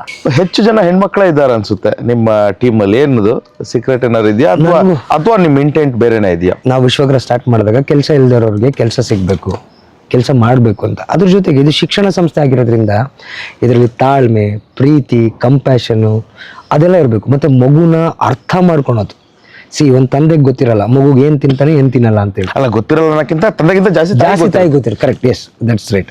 ಮತ್ತೆ ಇನ್ನೊಂದು ವಿಚಾರ ಏನಂತಂದ್ರೆ, ಇವತ್ತು ಸಾಕಷ್ಟು ವಿದ್ಯಾಸಂಸ್ಥೆಗಳಲ್ಲಿ ಟೀಚರ್ಸ್ ಹೆಣ್ಮಕ್ಳೇ ಇರೋದು, ಗಂಡು ಮಕ್ಳು ತುಂಬಾ ಕಮ್ಮಿ ಇರ್ತಾರೆ ಟೀಚಿಂಗ್ ಅಲ್ಲಿ. ಆ ಪೇಷನ್ಸ್, ಅದಕ್ಕೋಸ್ಕರ ಹೆಣ್ಮಕ್ಳನ್ನ ನಾವು ಚಾನ್ಸ್ ಕೊಡ್ತೀವಿ. ಈ ಕಲ್ಸೋದು ಅನ್ನೋ ವಿಚಾರದಲ್ಲಿ ಸ್ತ್ರೀ ಶಕ್ತಿ ಬಹಳ ಇದೆ. ಹೌದು, ಅದ್ರಲ್ಲಿ ಏನು ಡೌಟ್ ಇಲ್ಲ. ಅದು ಹುಡುಗರಿಗಿರ್ಬಹುದು, ಗಂಡಂದ್ರಿಗಿರ್ಬಹುದು, ಮಕ್ಳಿಗಿರ್ಬಹುದು, ಫ್ಯಾಮಿಲಿಗಿರ್ಬಹುದು. ಇವಾಗ ನಮ್ನೇ ನೋಡಿ, ನಮ್ಗೆ ಜವಾಬ್ದಾರಿ ಕಲ್ಸೋದೇ ಹೆಣ್ಮಕ್ಳಲ್ಲ. ಮದುವೆ ಆದ್ಮೇಲೆ ತಾನೆ ಫಸ್ಟ್ ತಾಯಿ ಹೇಳ್ತಾರೆ ಈ ಜವಾಬ್ದಾರಿ ಅಂತ ಹೇಳಿ. ಕೇಳ್ತೀವೋ ಗೊತ್ತಿಲ್ಲ. ಹೆಂಡತಿ ಬಂದಾಗ ಹೆಂಡತಿ ನಮ್ಗೆ ಜವಾಬ್ದಾರಿ ಕಳಿಸ್ತಾರೆ. ಆಮೇಲೆ ಮಗಳು ಜವಾಬ್ದಾರಿ ಕಳಿಸ್ತಾರಲ್ಲ ಮಕ್ಳು ಕೂಡ. ಹೆಣ್ಮಗಳು ಹುಟ್ಟಿದ್ರೆ will become a responsible father. 100%. ನನ್ನ ಮಗಳು ಹಿಂಗೆ ಬೆಳೆಸ್ಬೇಕು, ನನ್ನ ಮಗಳನ್ನ ಇದೇ ರೀತಿ ನಡೆಸ್ಬೇಕು ಅಂತ ಅವರೇ ನಮ್ಮನ್ನ ಚೇಂಜ್ ಮಾಡೋದು ಸೊಸೈಟಿನ. So they are the best. ಎಲ್ಲಿಗೆ ಹೋಗಿ ನಿಲ್ಲುತ್ತೆ ಸರ್ ಈ ಕ್ರಾಂತಿ, ಈ ಶಿಕ್ಷಣ ಕ್ರಾಂತಿ? ನಿಲ್ಲಲ್ಲ ಮೋಹನ್, ಇದು ಹೋಗ್ತಾ ಇರುತ್ತೆ. ಖಂಡಿತ ಎಲ್ಲಿಗೆ ಹೋಗಿ ನಿಲ್ಲಲ್ಲ ಅನ್ನೋದಕ್ಕಿಂತ ಹೋಗ್ತಾ ಇರುತ್ತೆ. ಗ್ರಾಮೀಣ ಪ್ರದೇಶದ ಒಂದಷ್ಟು ಮಕ್ಕಳಿಗೆ ನಿಜವಾದದ್ದೇನೋ ಒಂದು ಸಿಕ್ಕಿಲ್ಲ. ಅವ್ರು ಹೊಸ್ತೇನೋ ಒಂದು ನೋಡ್ಬೇಕು, ಕಲಿಬೇಕು, ಇನ್ನೇನೋ ಒಂದು ಥಾಟ್ನ ವಿಜುವಲೈಸೇಷನ್ ಮಾಡ್ಬೇಕಂದ್ರೂ ಅವರು ನಗರಕ್ಕೆ ಬರ್ಬೇಕು. ಹೌದು, ದಟ್ ಮೀನ್ಸ್ ಈ ಹಳ್ಳಿ ಅಂತಂದ್ರೆ ಅಷ್ಟೇ, ಅದು ಹೌದು, ಅಲ್ಲಿ ಅಷ್ಟೇ ಇರ್ತದೆ. ಹೌದು, ಲೈಕ್ ಬಾವಿ ಒಳಗಿನ ಕಪ್ಪೆ ಅಂತ ಹೇಳಿದ್ರೆ ತಪ್ಪಾಗುತ್ತೆ ಅವ್ರನ್ನ ನಾನು ಮಿಸ್ಗೈಡ್ ಮಾಡ್ದಾಗೆ. ಬಟ್ ಅಷ್ಟೇ ಇರ್ತದೆ ಅವ್ರದ್ದು ಆಲೋಚನಾ ಲಹರಿಯೇ ಅಷ್ಟು. ಒನ್ಸ್ ಹೊರಗಡೆ ಬಂದ್ಬಿಟ್ರೆ, ಒನ್ಸ್ ಬೆಂಗಳೂರು ಡೆಲ್ಲಿನ ಹೋಗಿ ನಿಂತ್ಕೊಬಿಟ್ರೆ ಏನಪ್ಪ ಇದು ಅನ್ನೋ ತರ ಫೀಲ್ ಆಗ್ಬಿಡುತ್ತೆ. ಡೆಫಿನೆಟ್ ಅನ್ನೋ ಫೀಲನ್ನು ಕೂಡ ನೀವು ಗ್ರಾಮೀಣದಲ್ಲೇ ಕೊಡಬೇಕು ಅನ್ನೋದೊಂದು ಥಾಟ್ ಇಟ್ಕೊಂಡು ಓಡ್ತಾ ಇದ್ದೀರಾ ಅಂತ ನಾನು ಭಾವಿಸ್ತೀನಿ. ಇವತ್ತು ಅದೇ ಹೇಳ್ತಿರೋದು ನಮ್ದು ARVR ಕ್ಲಾಸಸ್ ಅಲ್ಲಿ. ಈಗ ನನ್ನ ಮಗುನ ಕರ್ಕೊಂಡೋಗಿ ಡೆಲ್ಲಿ ಹಿಂಗಿದೆ ನೋಡಪ್ಪ ಅಂತ ತೋರ್ಸಕ್ಕಾಗಲ್ಲ. ನಾನು ARVR ಕ್ಲಾಸ್ ಅಲ್ಲೇ ಡೆಲ್ಲಿ ತೋರಿಸ್ತೀನಿ. ಓಕೆ, ಸೋಲಾರ್ ಸಿಸ್ಟಮ್ನ ಅವ್ರ ಮನೆ ಹತ್ರನೇ ತೋರಿಸ್ತೀನಿ. ನೀವು ಟಿವಿಲಿ ತೋರಿಸ್ಬೋದು, ಅದು ಕಾಣಿಸುತ್ತೆ. ನಮ್ದು ARVR ಲರ್ನಿಂಗ್ ಅಲ್ಲಿ ಅನುಭವಕ್ಕೆ ಬರುತ್ತೆ. ಅಂದ್ರೆ ಫಾರ್ ಎಕ್ಸಾಂಪಲ್ ತಾಜ್ ಮಹಲ್ ಹತ್ರ ಹೋದ್ರೆ ಹೆಂಗಿರುತ್ತೆ, ತಾಜ್ ಮಹಲ್ ಹಿಂಗಿದೆ ಅಂತೇಳಿ ವಿಡಿಯೋದಲ್ಲಿ ತೋರಿಸ್ತಾರೆ. ಬಟ್ ನಮ್ದು ARVR ಯೂಸ್ ಮಾಡಿದಾಗ ತಾಜ್ ಮಹಲ್ ಒಳಗಡೆ ಮಗು ಕಾಲಿಟ್ಟಂಗೆ ನಡ್ಕೊಂಡು ಹೋಗ್ತಾ ಇದ್ದಂಗೆ, ಪ್ರತಿಯೊಂದು ಪ್ಲೇಸ್ ತೋರಿಸ್ದಂಗೆ, ಹಾಗೆ ಸೋಲಾರ್ ಸಿಸ್ಟಮ್ ಅಂತೇಳಿ ಅದನ್ನು ತೋರಿಸ್ದಂಗೆ, ಮತ್ತೆ ಒಂದು ಲ್ಯಾಬ್, ಪ್ರಪಂಚದಲ್ಲಿ ಏನ್ ಬೇಕಾದ್ರೂ ಅವ್ರಿಗೆ ಅನುಭವಾತ್ಮಕ ಕಲಿಕೆನ ನಾವು ಕೊಡ್ತಾ ಇದ್ದೀವಿ. ಅದಕ್ಕೆ ನಮ್ದು ARVR ಲರ್ನಿಂಗ್ ಸೆಂಟರ್ ಅಂತ. ಅಂದ್ರೆ ಅವರು ಬೇಸಿಕಲಿ ಅಲ್ಲಿ ಹೋಗಿಲ್ಲ ಅಂದ್ರೂ ಅದ್ರ ಬಗ್ಗೆ ನಾಲೆಡ್ಜ್ ಏನ್ ಬೇಕು ಅದನ್ನ ಇಲ್ಲಿ ಕೊಟ್ಟಿರ್ತೀರಾ? ಅನುಭವ ಕೊಟ್ಬಿಡ್ತೀವಿ, ನಾಲೆಜ್ ಅಲ್ಲ, ಕೊಟ್ಬಿಡ್ತೀವಿ. Virtual knowledge. ನೀವ್ ಹೇಳ್ತೀರಲ್ಲ, use technology, not for gaming, ಅದಕ್ಕಲ್ಲ, ವಿದ್ಯಾಭ್ಯಾಸಕ್ಕೆ ಯೂಸ್ ಮಾಡಿ. ಬ್ಯಾಟಲ್ ಆಫ್ ಪ್ಲಾಸಿ ಅಂತ ಹೇಳ್ತೀವಿ, ಅಶೋಕ ಚಕ್ರವರ್ತಿ ಒಂದು ಬ್ಯಾಟಲ್ ಅಂತ ಹೇಳ್ತೀವಿ. ಅದನ್ನ ನಾವು ಟೆಕ್ಸ್ಟ್ ಬುಕ್ ಅಲ್ಲಿ ತೋರಿಸಬಹುದು. ಕಳಿಂಗ ಯಾವ್ದಾದ್ರು ಇವಾಗ AL ತೋರಿಸಬಹುದು. ಇವಾಗ ಫಾರ್ ಎಕ್ಸಾಂಪಲ್ ಒಳ್ಳೆ ವಿಡಿಯೋ ಬರುತ್ತೆ. ಬಟ್ ನಮ್ದು ARVR ಅಲ್ಲಿ ಏನಾಗುತ್ತೆ ಅಂದ್ರೆ ಆ ಕಳಿಂಗ ಬ್ಯಾಟಲ್ ಫೀಲ್ಡ್ ಅಲ್ಲಿ ಮಧ್ಯದಲ್ಲಿ ಮಗು ನಿಂತಿರ್ತಾನೆ, ಇವರು ಫೈಟ್ ಆಡ್ತಿದ್ದಾರೆ ಅಂದ್ರೆ ಕಾಣಿಸುತ್ತಲ್ಲ. ಓ ಅದು They can feel. ಆ ಟೆಕ್ನಾಲಜಿ AR/VR ಡಿವೈಸ್ ಅಲ್ಲಿ ಇದೆ. ಆ ಡಿವೈಸ್ ಅನ್ನ ನೀವು ಗ್ರಾಮ ಗುರುಕುಲದಲ್ಲಿ ಕಲ್ಸ್ಕೊಡ್ತೀರಾ. ಈ ಗ್ರಾಮ ಗುರುಕುಲಕ್ಕೆ ಅಥವಾ ವಿಶ್ವಾಗ್ರಹಗೆ ಜಾಯಿನ್ ಆದ ಮಕ್ಕಳಿಗೆ ಆ ಒಂದು ಸೌಲಭ್ಯವು ಕೂಡ ಇರ್ತದೆ. ಡೆಫಿನೆಟ್ ಆಗಿ ಎಸ್. ಯಾರೋ ಒಬ್ಬ ನೋಡ್ತಿದ್ದಾನಿಗೆ ಅನ್ಸುತ್ತೆ, ಗುರು ನಾನು ಇದನ್ನ ಕಲಿಬೇಕಂತ, ಹೆಂಗ್ ಕಾಂಟ್ಯಾಕ್ಟ್ ಮಾಡ್ಬೇಕು ಅಂತ. ನಮ್ದು ವಿಶ್ವಗ್ರಹದಲ್ಲಿ ಮೇನ್ ಹೆಡ್ ಕ್ವಾರ್ಟರ್ ಬಂದು ದಾವಣಗೆರೆಯಲ್ಲಿ ಇದೆ. ಸೂಪರ್. ಮತ್ತೆ ಇವಾಗ ಹರಿಹರದಲ್ಲಿ ರೀಜನಲ್ ಆಫೀಸ್ ಇದೆ. ಈ ರೀತಿ ಪ್ರತಿಯೊಂದು ತಾಲೂಕಲ್ಲೂ ನಮ್ದು ರೀಜನಲ್ ಆಫೀಸ್ ಗಳು ಬರ್ತಿದ್ದಾವೆ. ಒಂದು 10-12 ರೀಜನಲ್ ಆಫೀಸ್ ಈ ತಿಂಗಳು ಬರೋ ತಿಂಗಳಲ್ಲಿ ಓಪನ್ ಆಗ್ತವೆ. ನಮ್ಮ ಯೂಟ್ಯೂಬ್ ಚಾನಲ್ ಸಬ್ಸ್ಕ್ರೈಬ್ ಮಾಡಿದ್ವಿ, ವಿಡಿಯೋ ಯೂಟ್ಯೂಬ್ ಮುಖಾಂತರ ಹೋಗ್ತಿರೋದು. ನಮ್ಮಲ್ಲಿ ನಮ್ದು ಈ ಹಳ್ಳಿ ನಾವೇನೋ ಕಲಿಬೇಕು, ಇಲ್ಲ ನಮ್ಮ ಹಳ್ಳಿಗೆ ಈ ತರ ಒಂದು ಸೆಂಟರ್ ಮಾಡ್ಬೇಕು ಅಂತ ಬಂದಾಗ ಅವರು ನಮ್ಮನ್ನ ರೀಚ್ ಮಾಡಿದ್ರೆ, ನಂಬರ್ಸ್ ಕಾಲ್ ಮಾಡಿದಾಗ ರೈಟ್ ಪೀಪಲ್ ನಾವು ಅವ್ರಿಗೆ ಕನೆಕ್ಟ್ ಮಾಡ್ಕೊಡ್ತೀವಿ, ಅವ್ರ ಅದನ್ನ ಇಂಪ್ಲಿಮೆಂಟ್ ಮಾಡ್ತೀವಿ. ಸೂಪರ್ ಅಲ್ಲ, ಯಾಕಂದ್ರೆ ಈ ನಾಲೆಡ್ಜ್ ನಾವು ಮಕ್ಕಳಲ್ಲಿ ಕೊಡಕ್ಕಾಗಲ್ಲ. ಮಕ್ಕಳಲ್ಲಿ ಅಂತಂದ್ರೆ ಹೇಗ್ ಜಾಯ್ನ್ ಆಗ್ಬೇಕು, ಏನ್ ಮಾಡ್ಬೇಕು ಅನ್ನೋದು ಚಿಕ್ಕವ್ರು, ಅವ್ರಿಗಾಗಲ್ಲ. ಬಟ್ ಯಾವೊಬ್ಬ ಯೂತ್ಸ್ ನಾನೇನೋ ಹೊಸ್ತೇನೋ ಮಾಡ್ಬೇಕು, ಅಥವಾ ನಾನು ಇಂಥ ಒಂದು ಸಂಸ್ಥೆ ಜೊತೆ ಜಾಯ್ನ್ ಆಗ್ಬೇಕು, ಅಥವಾ ನಾನು ಈ ತರದಲ್ಲಿ ನಾವು ತೊಡಗಿಸ್ಕೋಬೇಕು. ಸುಮಾರು ಜನ BEd ಮಾಡಿರ್ತಾರೆ ಅಥವಾ ಡಿಗ್ರಿ ಮಾಡಿರ್ತಾರೆ, ಅಥವಾ ಅವ್ರಿಗೆ ಏನೋ ಒಂದು ಕೆಲಸಗಳು ಸಿಕ್ಕಿರಲ್ಲ, ಏನೋ ಒಂದು ಬೇರೆ ಬೇರೆ ಥಾಟ್ಗಳು ಇರ್ತದೆ. ಅಂತ ಟೈಮಲ್ಲಿ ಇಂಥದ್ರ ಜೊತೆ ಸೇರ್ಕೊಂಡ್ರೆ, ಒಂದು ಮಕ್ಳಿಗೆ ಏನೋ ಒಂದು ಕಲಿಸ್ತೆ ಅನ್ನೋದನ್ನ, ಎರಡನೇದು ಆತ ಕಲ್ತ ಅನ್ನೋದನ್ನ, ಜೊತೆಗೆ ದುಡಿಮೆಯನ್ನು ಕಂಡುಕೊಂಡ ಅಂತ ಒಂದು ಥಾಟ್ ಕೂಡ ಅವ್ರ ತಲೆಯಲ್ಲಿ ಇಟ್ಕೋಬಹುದು. ಅಂತವರಿಗೆ ಇದು ಹೆಲ್ಪ್ ಆಗುತ್ತೆ. 100%. ಕೆಲವೊಂದು ವಿಚಾರಗಳು ಮಾತ್ರ ಅವ್ರು ನೋಟ್ ಮಾಡ್ಕೊಬೇಕು. ನಾನು ಎಲ್ಲ ಕಲ್ತಿದ್ದೀನಿ, ನಂದು ಡಿಗ್ರಿ ಆಗಿದೆ, BEd ಆಗಿದೆ, ನಾನು ರ್ಯಾಂಕ್ ಹೋಲ್ಡರ್ ಅನ್ನೋದು ಮರ್ತು ಬಿಡ್ಬೇಕು. ನಾನ್ 0 ಅಂತ ಬರ್ಬೇಕು ವಿಶ್ವಗ್ರಹಕ್ಕೆ ಬರುವಾಗ. ಈಗ ನಾನು ಅಷ್ಟೇ ಪ್ರತಿ ದಿವಸ 0 ಅಂತಾನೆ ನನ್ನ ಲೈಫ್ ಸ್ಟಾರ್ಟ್ ಮಾಡೋದು. ನಮ್ಮ ಹೆಣ್ಮಕ್ಳು ನಮ್ಗೆ ಏನು ಗೊತ್ತಿಲ್ಲ ಅಂತಾನೆ ಸ್ಟಾರ್ಟ್ ಮಾಡೋದು. ಬಟ್ ಕೆಲವೊಂದ್ಸತಿ ನಮ್ಮ ಹೆಣ್ಮಕ್ಳು ಕೆಲಸ ಮಾಡ್ತಿದ್ರಲ್ಲ, ಅವ್ರೊಂದು BEd ಗಿಂತ ಜಾಸ್ತಿ ಚೆನ್ನಾಗಿ ಕೆಲಸ ಮಾಡ್ತಾರೆ. ದಿನಗೂಲಿ ಮೈಂಡ್ ಸೆಟ್ ಇರೋರು ಬರಬಾರ್ದು. ಇವತ್ತು ಬಂದಿದ್ದೀನಿ, ನಾನು ಕೆಲಸ ಮಾಡಿದೀನಿ, ನಾನು ಕೂಲಿ ಕಟ್ಲಿ ಬರಕ್ಕೆ ಹೋಗ್ಬೇಡಿ. ಮತ್ತೆ ಗಂಟೆ ಹೊಡಿ ಸಂಬಳ ತಗೋ ಅವರು ಬರಕ್ ಹೋಗ್ಬೇಡಿ. ಇವಾಗ ತಾಜ್ ಮಹಲ್ ಕಟ್ಟಿದ್ದಾರೆ ಅಂತ ಮಾತಾಡ್ತೀವಿ, ಆ ಕೂಲಿಯವ್ರು ಬೇಡ, ನಂಗೆ ಆ ತಾಜ್ ಮಹಲ್ ಕಟ್ಬೇಕು ಅಂತ ಆಲೋಚನೆ ಇರುತ್ತಲ್ಲ, ಅವ್ರು ಬೇಕು. ಪ್ರತಿಯೊಂದು ಎಂಪ್ಲಾಯಿನೂ ಅಷ್ಟೇನೆ, ನನ್ನ ಹಳ್ಳಿಲಿ ನನ್ನ ಒಂದು ಸೆಂಟರ್ ನಾನು ಕಟ್ಟಬೇಕು. ಹತ್ರ ದುಡ್ಡಿಲ್ಲ, ಕಾಸಿಲ್ಲ, ಸ್ವಲ್ಪನೇ ಇದೆ, ಸ್ಕಿಲ್ ಇಲ್ಲ, ನಾವು ಸಹಾಯ ಮಾಡ್ತೀವಿ. ವಿಶ್ವಗ್ರಹ ಕಟ್ಟಬೇಕು ಅನ್ನೋ ಮೈಂಡ್ ಸೆಟ್ ಇರ್ಬೇಕು. ಪ್ರತಿಯೊಂದು ಹಳ್ಳಿಗೂ ಒಬ್ಬ ಫೌಂಡರ್ ಬೇಕು. ಅದಕ್ಕೆ ತೊಡಗಿಸ್ಕೊಳ್ಳುವಂತ ಮನಸ್ಥಿತಿ ಅವರಲ್ಲಿ ಇರ್ಬೇಕು. ಹೌದು, ಏನಿಲ್ಲ ಅಂದ್ರೂ ಪರವಾಗಿಲ್ಲ, ಅಲ್ಲಿ ನಾನು ದುಡಿತೀನಿ ಅಥವಾ ಅಲ್ಲಿ ನಾನು ಏನೋ ಒಂದು ಕಂಡುಕೊಳ್ತೀನಿ, ಅಲ್ಲಿ ನಾನು ಹುಟ್ಟಾಕ್ತೀನಿ ಅನ್ನುವ ಮೆಂಟಾಲಿಟಿಯನ್ನ ಇಟ್ಕೊಂಡ್ರೆ ವಿಶ್ವಾಗ್ರಹದಲ್ಲಿ ಅವಕಾಶ ಇದೆ. ಡೆಫಿನೆಟ್ ಆಗಿ. ಆಲ್ ಕರ್ನಾಟಕ. ಕರ್ನಾಟಕಕ್ಕೆ ಸದ್ಯಕ್ಕೆ ಕರ್ನಾಟಕ ಈ ವರ್ಷ, ನೆಕ್ಸ್ಟ್ ವರ್ಷ ನೋಡೋಣ ದೇವ್ರದೇ. ಎಷ್ಟು ವರ್ಷ ಆಯ್ತು? ಈಗ ಕರೆಕ್ಟ್ ಆಗಿ 1 ವರ್ಷ. ಮಾರ್ಚ್ 8ನೇ ತಾರೀಕಿಗೆ ವಾರ್ಷಿಕೋತ್ಸವ ಸೆಲೆಬ್ರೇಟ್ ಮಾಡ್ತಾ ಇದೀವಿ. ವುಮೆನ್ಸ್ ಡೇ ದಿವಸ, ನೀವು ಹೇಳ್ದಂಗೆ ಮಹಿಳಾ ದಿನಾಚರಣೆ ದಿವಸನೇ ನಮ್ದು ವಾರ್ಷಿಕೋತ್ಸವ ಇರುತ್ತೆ. ಸೂಪರ್. 1 ವರ್ಷ ಆಯ್ತು. ಈಗ 1 ವರ್ಷ ಆಯ್ತು. Congratulation sir. Thank you very much. ಚೆನ್ನಾಗಾಗ್ಲಿ. ಇನ್ನೊಂದಷ್ಟು 10-15 ವರ್ಷಗಳವರೆಗೂ ನಿಮ್ಮ ನಾಲೆಡ್ಜನ್ನ ಅಥವಾ ನಿಮ್ಮ ಥಾಟನ್ನ ಅಥವಾ ನೀವು ಹೇಳಕ್ ಹೊರಟಿರುವಂಥ ಅಥವಾ ನೀವು ಕಂಡಂಥ ಒಂದು ಕನಸು ಬಹಳಷ್ಟು ದೀರ್ಘಕಾಲಕ್ಕೆ ಹೋಗ್ಲಿ. ಆಬ್ವಿಯಸ್ಲಿ ಅಪ್ಸ್ ಆ್ಯಂಡ್ ಡೌನ್ಸ್ ಇದ್ದೇ ಇರ್ತದೆ. ಅದೆಲ್ಲವನ್ನ ಮೆಟ್ಟಿ ನಿಂತದ್ದೇ ಗೆಲುವು, ಅದೆಲ್ಲವನ್ನ ಮೆಟ್ಟಿ ನಿಂತದ್ದೇ ಯಶಸ್ಸು. ಬಹಳ ಜನ ಕುತೂಹಲ ಇರ್ತದೆ, ಯಾರು ಗುರು ಇವನು, ಏನೇನೋ ಮಾತಾಡ್ತಾನೆ, ಏನೇನೋ ಹೇಳ್ತಾನೆ, ಏನೋ ಮಾಡ್ತೀನಿ ಅಂತಾನೆ, ಯಾರು ಗುರು ಇವನು ಅನ್ನೋದು ಇರ್ತದಲ್ಲ, ಅದ್ರ ಬಗ್ಗೆ ಏನಾದ್ರು ಹೇಳೋದಾದ್ರೆ. ನಾನು ಹುಟ್ಟಿದ್ದು ಬೆಂಗಳೂರಲ್ಲಿ. ತುಂಬಾ ದೊಡ್ಡ ಸ್ಟೋರಿ ಆದ್ರೂ ಕೂಡ ಒಂದು ಲೈಟ್ ಆಗಿ 2 ಮಿನಿಟ್ಸ್ ಅಲ್ಲಿ ಹೇಳ್ತೀನಿ. ಬೆಂಗಳೂರಲ್ಲಿ ಹುಟ್ಟಿದ್ರು ಕೂಡ ನಮ್ಮ ತಂದೆ ತಾಯಿ ಲೋವರ್ ಮಿಡಲ್ ಕ್ಲಾಸ್ ಅಂತ ಕೂಡ ಇಲ್ಲ, ಲೋವರ್ ಮಿಡಲ್ ಕ್ಲಾಸ್. ತುಂಬಾ ಇಂಟೆಲಿಜೆಂಟ್ ಹುಡುಗ ನಾನು ಅವತ್ತು ಕೂಡ, ಸ್ಕೂಲಲ್ಲಿ ಕೂಡ ಎಲ್ಲ ಅವರೇ ಹೇಳ್ತಿದ್ರು. ಅದಕ್ಕೆ ಗೊತ್ತಿದೆ, 4ನೇ ವಯಸ್ಸಲ್ಲೇ ಮಹಾಭಾರತ ಸ್ಟೋರಿ ಹೇಳ್ತಿದ್ದಂತೆ ನಾನು ಟೀಚರ್ಗಳಿಗೆ. ಅದನ್ನೇ ಹೇಳ್ತಾ ಇರ್ತಾ ನಮ್ಮ ತಾಯಿ. ಅಲ್ಲಿಂದ ಆಚೆಗೆ ಲೈಫಲ್ಲಿ ತಂದೆ ತಾಯಿಗಳು ಅವ್ರು ಸಕ್ಸಸ್ಫುಲ್ ಅಂದ್ರೆ ಅವ್ರು ನನ್ನ ಹುಟ್ಟಿಸಿದ ಜನ್ಮ ಕೊಟ್ಟಿದ್ದು ಸಕ್ಸಸ್ಫುಲ್. ಬಟ್ ಪ್ರಪಂಚದ ಲೆಕ್ಕಾಚಾರದಲ್ಲಿ ಸಕ್ಸಸ್ಫುಲ್ ಆಗ್ಲಿಲ್ಲ. ನಮ್ಗೆ ಸರಿಯಾದ ಟೈಮಲ್ಲಿ ಸರಿಯಾದ ಪ್ಲಾಟ್ಫಾರ್ಮ್ ಸಿಗ್ಲಿಲ್ಲ. ಎದ್ದು ಬಿದ್ದು ಒಳ್ಳೆಯವನು ಅನ್ಸ್ಕೊಂಡು, ಕೆಟ್ಟವನು ಅನ್ಸ್ಕೊಂಡು, ಬುದ್ಧಿವಂತ ಅನ್ಸ್ಕೊಂಡು, ದಡ್ಡ ಅನ್ಸ್ಕೊಂಡು, ಪುಣ್ಯಾತ್ಮ ಅನ್ಸ್ಕೊಂಡು, ಕಳ್ಳ ಅನ್ಸ್ಕೊಂಡು, ಕದಿಮ ಅನ್ಸ್ಕೊಂಡು, ಎಲ್ಲ ಅನ್ಸ್ಕೊಂಡು ಬೆಳೆದು ಬೆಳೆದು ಬೆಳೆದು ಬೆಳೆದು ಬೆಳೆದು ಇಷ್ಟು ದೂರಕ್ಕೆ ಬಂದು ಇವತ್ತು ಒಂದು ವಿಶ್ವಗ್ರಹ ಸಂಸ್ಥೆ ಫೌಂಡರ್ ಆಗಿ ನಿಂತಿದ್ದೀನಿ. ನನ್ನ ಲೈಫಲ್ಲಿ ಯಾರಾದ್ರೂ ಕೇಳಿದ್ರೆ ಐ ವಾಸ್ ನಾಟ್ ಪರ್ಫೆಕ್ಟ್. ನನ್ನಷ್ಟು ಮಿಸ್ಟೇಕ್ಸ್ ಮಾಡಿರೋರು ಇನ್ನೊಬ್ರು ಇದಾರೆ ಅಂತಾನು ಕೂಡ ನಾನು ಯೋಚನೆ ಮಾಡಿದೆ. ಜಾಸ್ತಿ ತಪ್ಪುಗಳು ಮಾಡಿದ್ದೀನಿ, ಸಿಕ್ಕಾಪಟ್ಟೆ ತಪ್ಪುಗಳು. ಪ್ರತಿ ತಪ್ಪಿಂದ ಕಲ್ತು ಡೆವಲಪ್ ಆಗಿ ಬಂದಿರೋದು. ಅಷ್ಟು ಮಾತ್ರ ಹೇಳ್ತೀನಿ. ನಾನು ಕರೆಕ್ಟ್ ಅಲ್ಲ, I am not a role model. But ಒಂದು ರೋಲ್ ಮಾಡೆಲ್ ಹೆಂಗಿರ್ಬೇಕು ಅಂತ ನನಗೆ ಗೊತ್ತಿದೆ. ಅದನ್ನ ಫಾಲೋ ಮಾಡಿದ್ರೆ ಹೆಂಗಿರುತ್ತೆ ಅನ್ನೋ ಬೇಸಿಸ್ ಮೇಲೆನೆ ವಿಶ್ವಗ್ರಹನ ಸ್ಥಾಪನೆ ಮಾಡಿರೋದು. ಬಟ್ ನಾನು ನನ್ನ ಸಂಸ್ಥೆನ ಯಾವ ರೀತಿ ಕಟ್ತಿದ್ದೀನಿ ಅಂತಂದ್ರೆ, ಶಿವಕುಮಾರ್ ಇಲ್ಲ ಅಂದ್ರೂ ಕೂಡ ಸಂಸ್ಥೆ ನಡೆಯೋ ರೀತಿ ಆಲ್ರೆಡಿ ರೆಡಿ ಮಾಡಿ. ನಮ್ಮ ಅಬ್ಸೆನ್ಸ್ ಕೂಡ ಮಾತಾಡಬೇಕು. ಇನ್ನು ವಿಶ್ವಗ್ರಹ ಕೂಡ ಮುಂದೋಗ್ಬೇಕು. ಇನ್ನು ವಿಶ್ವಗ್ರಹ ನಿಲ್ಲಲ್ಲ, ಯಾರೊಬ್ರು ಬರ್ತಾರೆ ನಡೆಸ್ಕೊಂಡು ಹೋಗ್ತಾರೆ. ಆ ರೀತಿ ಸಿಸ್ಟಮ್ ನ ಸಾಲಿಡ್ ಆಗಿ. ಅಂದ್ರೆ ನೀವೇನೋ ಪಾರಂಪರಿಕ ಆಸ್ತಿ ತರ ಮಾಡ್ತಾ ಇಲ್ಲ. ಇಲ್ಲ, ಅದು ಸಾಧ್ಯನೇ ಇಲ್ಲ. ಈ ಚೇರ್ ಮಾತ್ರ ವ್ಯಾಲ್ಯೂ. ಈ ಚೇರ್ ಅಲ್ಲಿ ಕೂತಿರೋ ವ್ಯಕ್ತಿಗೆ ವ್ಯಾಲ್ಯೂ ಇಲ್ಲ. ಈ ಚೇರ್ ಅಲ್ಲಿ ನಾನು ಕೂತಿದ್ದೀನ, ನಾನು CEO ಫೌಂಡರ್. ನಾನು ಎದ್ದು ಹೋದ್ನ ಶಿವಕುಮಾರ್ ಅಷ್ಟೇ. ನೆಕ್ಸ್ಟ್ ಇನ್ನೊಬ್ರು ಬಂದು ಕೂತ್ರ ಅವರು ಓಕೆ ಓಕೆ. ಪ್ರತಿಯೊಂದು ಪ್ರಪಂಚ ಹಂಗೆ ಇರಬೇಕು. ಕೆಲವ್ರು ಏನ್ ಮಾಡ್ತಾರೆ, ಅಲ್ಲೇ ಮಳೆ ಹೊಡ್ಕೊಂಡ್ ಕೂತ್ಕೊಂತಾರೆ, ಬೇರೆಯವ್ರಿಗೆ ಅವಕಾಶ ಕೊಡಲ್ಲ. ನಾನೇ ಫೌಂಡರ್, ನಾನೇ ವಿಶ್ವಗ್ರಹದಲ್ಲಿ ಹಂಗಿರಲ್ಲ. ಆ ತರದಲ್ಲಿ ಇಲ್ಲ. Okay sir, super. ಬಹಳಷ್ಟು ವಿಚಾರಗಳನ್ನು ಹೇಳಿದ್ರಿ. ನೀವು ಮಕ್ಕಳಿಗೇನೋ ಗ್ರಾಮ ಗುರುಕುಲದಲ್ಲಿ ಕಳಿಸ್ಬೇಕು, ಅಲ್ಲಿ ನೈಜ ಶಿಕ್ಷಣ ಕೊಡಬೇಕು, ಗ್ರಾಮೀಣ ಪ್ರದೇಶದಲ್ಲಿ ನಾನು ಅದ್ಭುತವನ್ನ ಕ್ರಿಯೇಟ್ ಮಾಡಬೇಕು ಅಂತ ಹೊರಡ್ತೀರಾ. ಬಟ್ ಅವ್ರನ್ನೆಲ್ಲ ಕರ್ಕೊಂಡ್ಬಂದು ಟ್ರೈನಿಂಗ್ ಮಾತ್ರ 5 ಸ್ಟಾರ್ ಹೋಟೆಲ್ಗಳಲ್ಲಿ ದೊಡ್ಡ ದೊಡ್ಡ ನಗರದಲ್ಲಿ ಮಾಡ್ತೀರಾ. ಅದು ಅವ್ರ ದುಡ್ಡೋ ನಿಮ್ ದುಡ್ಡೋ ಅಥವಾ ಆ ದುಡ್ಡಿಗೆ ಸಕ್ನಾಗ ಏನಾದ್ರು ಸಿಗುತ್ತೋ? ಸೊ ಈಗ ಒಂದು ಸಂಸ್ಥೆ ನಡೆಸ್ತಾ ಇದೀವಿ ಅಂದ್ರೆ ದುಡ್ಡು ಬಂದೇ ಬರುತ್ತೆ. ಕೆಲವ್ರು ಏನ್ ಮಾಡ್ತಾರೆ, ಆ ದುಡ್ಡಲ್ಲಿ ಫಾರ್ ಎಕ್ಸಾಂಪಲ್ ನನ್ಗೆ 1 ಲಕ್ಷ ಲಾಭ ಬಂತು ಅಂತ ಇಟ್ಕೊಳ್ಳೋಣ. ಒಂದು ಸಂಸ್ಥಾಪಕನಾಗಿ ನಾನು ಹೆಂಡತಿ ಮಕ್ಕಳು ಕರ್ಕೊಂಡು ಬ್ಯಾಂಕಾಕ್, ಥೈಲ್ಯಾಂಡ್, ಸಿಂಗಾಪುರ್ಗೆ ಹೋಗಿ ಟ್ರಿಪ್ ಮಾಡ್ಕೊಂಡ್ ಬರ್ತಾರೆ ಬೇರೆ ಸಂಸ್ಥೆ. ನಾನೇನ್ ಮಾಡ್ತೀನಿ, ಆ 1 ಲಕ್ಷದಲ್ಲಿ ನಮ್ಮ ಸಂಸ್ಥೆಯಲ್ಲಿ ಇರೋಂಥ 30-40 ಜನನ ಶಿವಮೊಗ್ಗದಲ್ಲಿರೋ ಸ್ಟಾರ್ ಹೋಟ್ಲಿಗೋ, ದಾವಣಗೆರೆ ಸ್ಟಾರ್ ಹೋಟ್ಲಿಗೋ ಕರ್ಕೊಂಡು ಹೋಗ್ತೀನಿ. ಯಾಕೆ ಕರ್ಕೊಂಡು ಹೋಗ್ತೀನಿ, ಅವ್ರಿಗೆ ಟ್ರೈನಿಂಗ್ ಯಾಕೆ, ಆ ಎನ್ವಿರಾನ್ಮೆಂಟ್ ತೋರಿಸ್ತೀನಿ ಅನ್ನೋದಕ್ಕೆ ಒಂದು ಬಲವಾದ ಕಾರಣ ಇದೆ. ಈಗ ಸಾಕಷ್ಟು ಸ್ಕೂಲ್ಗಳಲ್ಲಿ ಟೀಚರ್ಗಳು ಕೆಲಸ ಮಾಡ್ತಾರೆ, ಅವ್ರ ಲೈಫ್ ಸ್ಟೈಲ್ ಹೆಂಗಿದೆ ನೋಡಿ. ಅವ್ನಿಗೆ ಎಂತೂಸಿಯಾಸಮ್ ಇಲ್ಲ, ಎಕ್ಸೈಟ್ಮೆಂಟ್ ಇಲ್ಲ. ಒಂದು ಸಾಫ್ಟ್ವೇರ್ ಇಂಜಿನಿಯರ್ 5 ಸ್ಟಾರ್ ಲೈಫ್ ಜಿಂದಗಿ ಲೀಡ್ ಮಾಡ್ತಿದ್ದಾನೆ, ಅವ್ನ್ ಮಾತಾಡೋಕೆ ಒಂದು ಎಕ್ಸೈಟ್ಮೆಂಟ್ ಇರುತ್ತೆ. ನೀನು ಮಕ್ಕಳು ಭವಿಷ್ಯ ಕಟ್ಟಕ್ ಹೋದಾಗ ಎಕ್ಸೈಟ್ಮೆಂಟ್ ಇಲ್ಲಿಂದ ಬರುತ್ತೆ. ವಿಜುವಲೈಸೇಷನ್ ಹೆಂಗ್ ಕೊಡ್ತೀಯ, ನೀನ್ ಚೆನ್ನಾಗಿ ಕಲ್ತ್ರೆ ಮಗ ನೀನ್ ಇಲ್ಲಿ ಹೋಗ್ತೀಯಾ ಅಂತ ತೋರ್ಸೋದಿಕ್ಕೆ ನೀನೇ ಅನುಭವಿಸಿಲ್ಲ ಅಂದ್ರೆ ಅವ್ರಿಗೇನ್ ಹೇಳ್ತೀರಾ? ಇವಾಗ ಒಂದು ಗುರು ಆದವರು ಎಲ್ಲೋ ಒಂದು ಪಾಠ ಕಲ್ತ ಹೇಳ್ದಂಗೆ ಇರಬಾರ್ದು. ಆ ಕಲ್ತಿದ್ ಪಾಠ ನನ್ನ ಜೀವನದಲ್ಲಿ ಅಳವಡಿಸ್ಕೊಂಡು ಅದರಿಂದ ಬರುವಂತ ಅನುಭವಗಳನ್ನ ಮಕ್ಕಳಿಗೆ ಶೇರ್ ಮಾಡ್ಬೇಕು. ಹಂಗ್ ನಡೀತಿಲ್ಲ. ಅದಕ್ಕೆ ನನ್ನ ಟ್ರೈನಿಂಗ್ಸ್ ತುಂಬಾ ಚೆನ್ನಾಗಿ ದುಡ್ಡು ಖರ್ಚಾಗುತ್ತೆ, ಹೌದು ಇಲ್ಲ ಅಂತ ಹೇಳ್ತಿಲ್ಲ. ಎಂಪವರಿಂಗ್ ದಮ್ ಅಂತ ಕರಿತಾ ಇದೀವಿ. ಈಗ ಅವ್ರು ಕೂತ್ಕೊಂಡು 3 ದಿವಸ ಕಲೀರಿ ನಿಮ್ ಮನೇಲಿ ಅಂತ ಬಿಡ್ತೀನಿ ಅಂತ ಇಟ್ಕೊಳ್ಳೋಣ. ಆ 3 ದಿವಸ ಅವ್ರು ಕಲಿಯುವಾಗ ಅವ್ರ ಮನೇಲಿ ಕರೆಂಟ್ ಇರುತ್ತೋ ಗೊತ್ತಿಲ್ಲ, ಫ್ಯಾನ್ ಕೆಲಸ ಮಾಡ್ತಿರುತ್ತೋ ಗೊತ್ತಿಲ್ಲ, ಸೆಕೆ ಇರುತ್ತೋ ಗೊತ್ತಿಲ್ಲ, ಮಕ್ಳು ಡಿಸ್ಟರ್ಬೆನ್ಸ್ ಇರುತ್ತೋ ಗೊತ್ತಿಲ್ಲ, ಅಕ್ಕಪಕ್ಕದಲ್ಲಿ ಜಾತ್ರೆ ನಡೀತಿರುತ್ತೆ, ಏನೋ ಒಂದು ಸೌಂಡ್ ಇರುತ್ತೋ ಗೊತ್ತಿಲ್ಲ. ಅದ್ರಿಂದೆಲ್ಲ ಒಂದ್ 2-3 ದಿವಸ ದೂರ ಕರ್ಕೊಂಡ್ಬಂದು ಒಳ್ಳೆ ಎನ್ವಿರಾನ್ಮೆಂಟ್ ಅಲ್ಲಿ ಇಟ್ಟು ನೀವು ಸಂಸ್ಥೆನ ಇದೇ ರೀತಿ ನಡೆಸಬೇಕು, ಮಕ್ಕಳನ್ನ ಇದೇ ರೀತಿ ನೀವು ದಾರಿಗೆ ತರಬೇಕು, ಈ ರೀತಿ ಟ್ರೈನಿಂಗ್ ಮಾಡ್ಬೇಕು ಅಂತ ಹೇಳಿದಾಗ ಅವ್ರ ತಲೆಯಲ್ಲಿ ಕರೆಕ್ಟ್ ಆಗಿ ಕೂರುತ್ತೆ ಅನ್ನೋ ಒಂದು ವಿಚಾರಕ್ಕೆ ಇದನ್ನ ಇಷ್ಟು ಚೆನ್ನಾಗಿ ಅವ್ರಿಗೆ ಟ್ರೈನಿಂಗ್ಸ್ ನಾವು ಕೊಡ್ತೀವಿ. Okay, super sir. ಬಹಳಷ್ಟು ವಿಚಾರಗಳನ್ನು ಮಾತಾಡಿದ್ವಿ. ಇದು ಬಹಳ ಮುಖ್ಯ ಆಗಿತ್ತು ಅನ್ಕೊಳ್ತೀನಿ ನಾನು.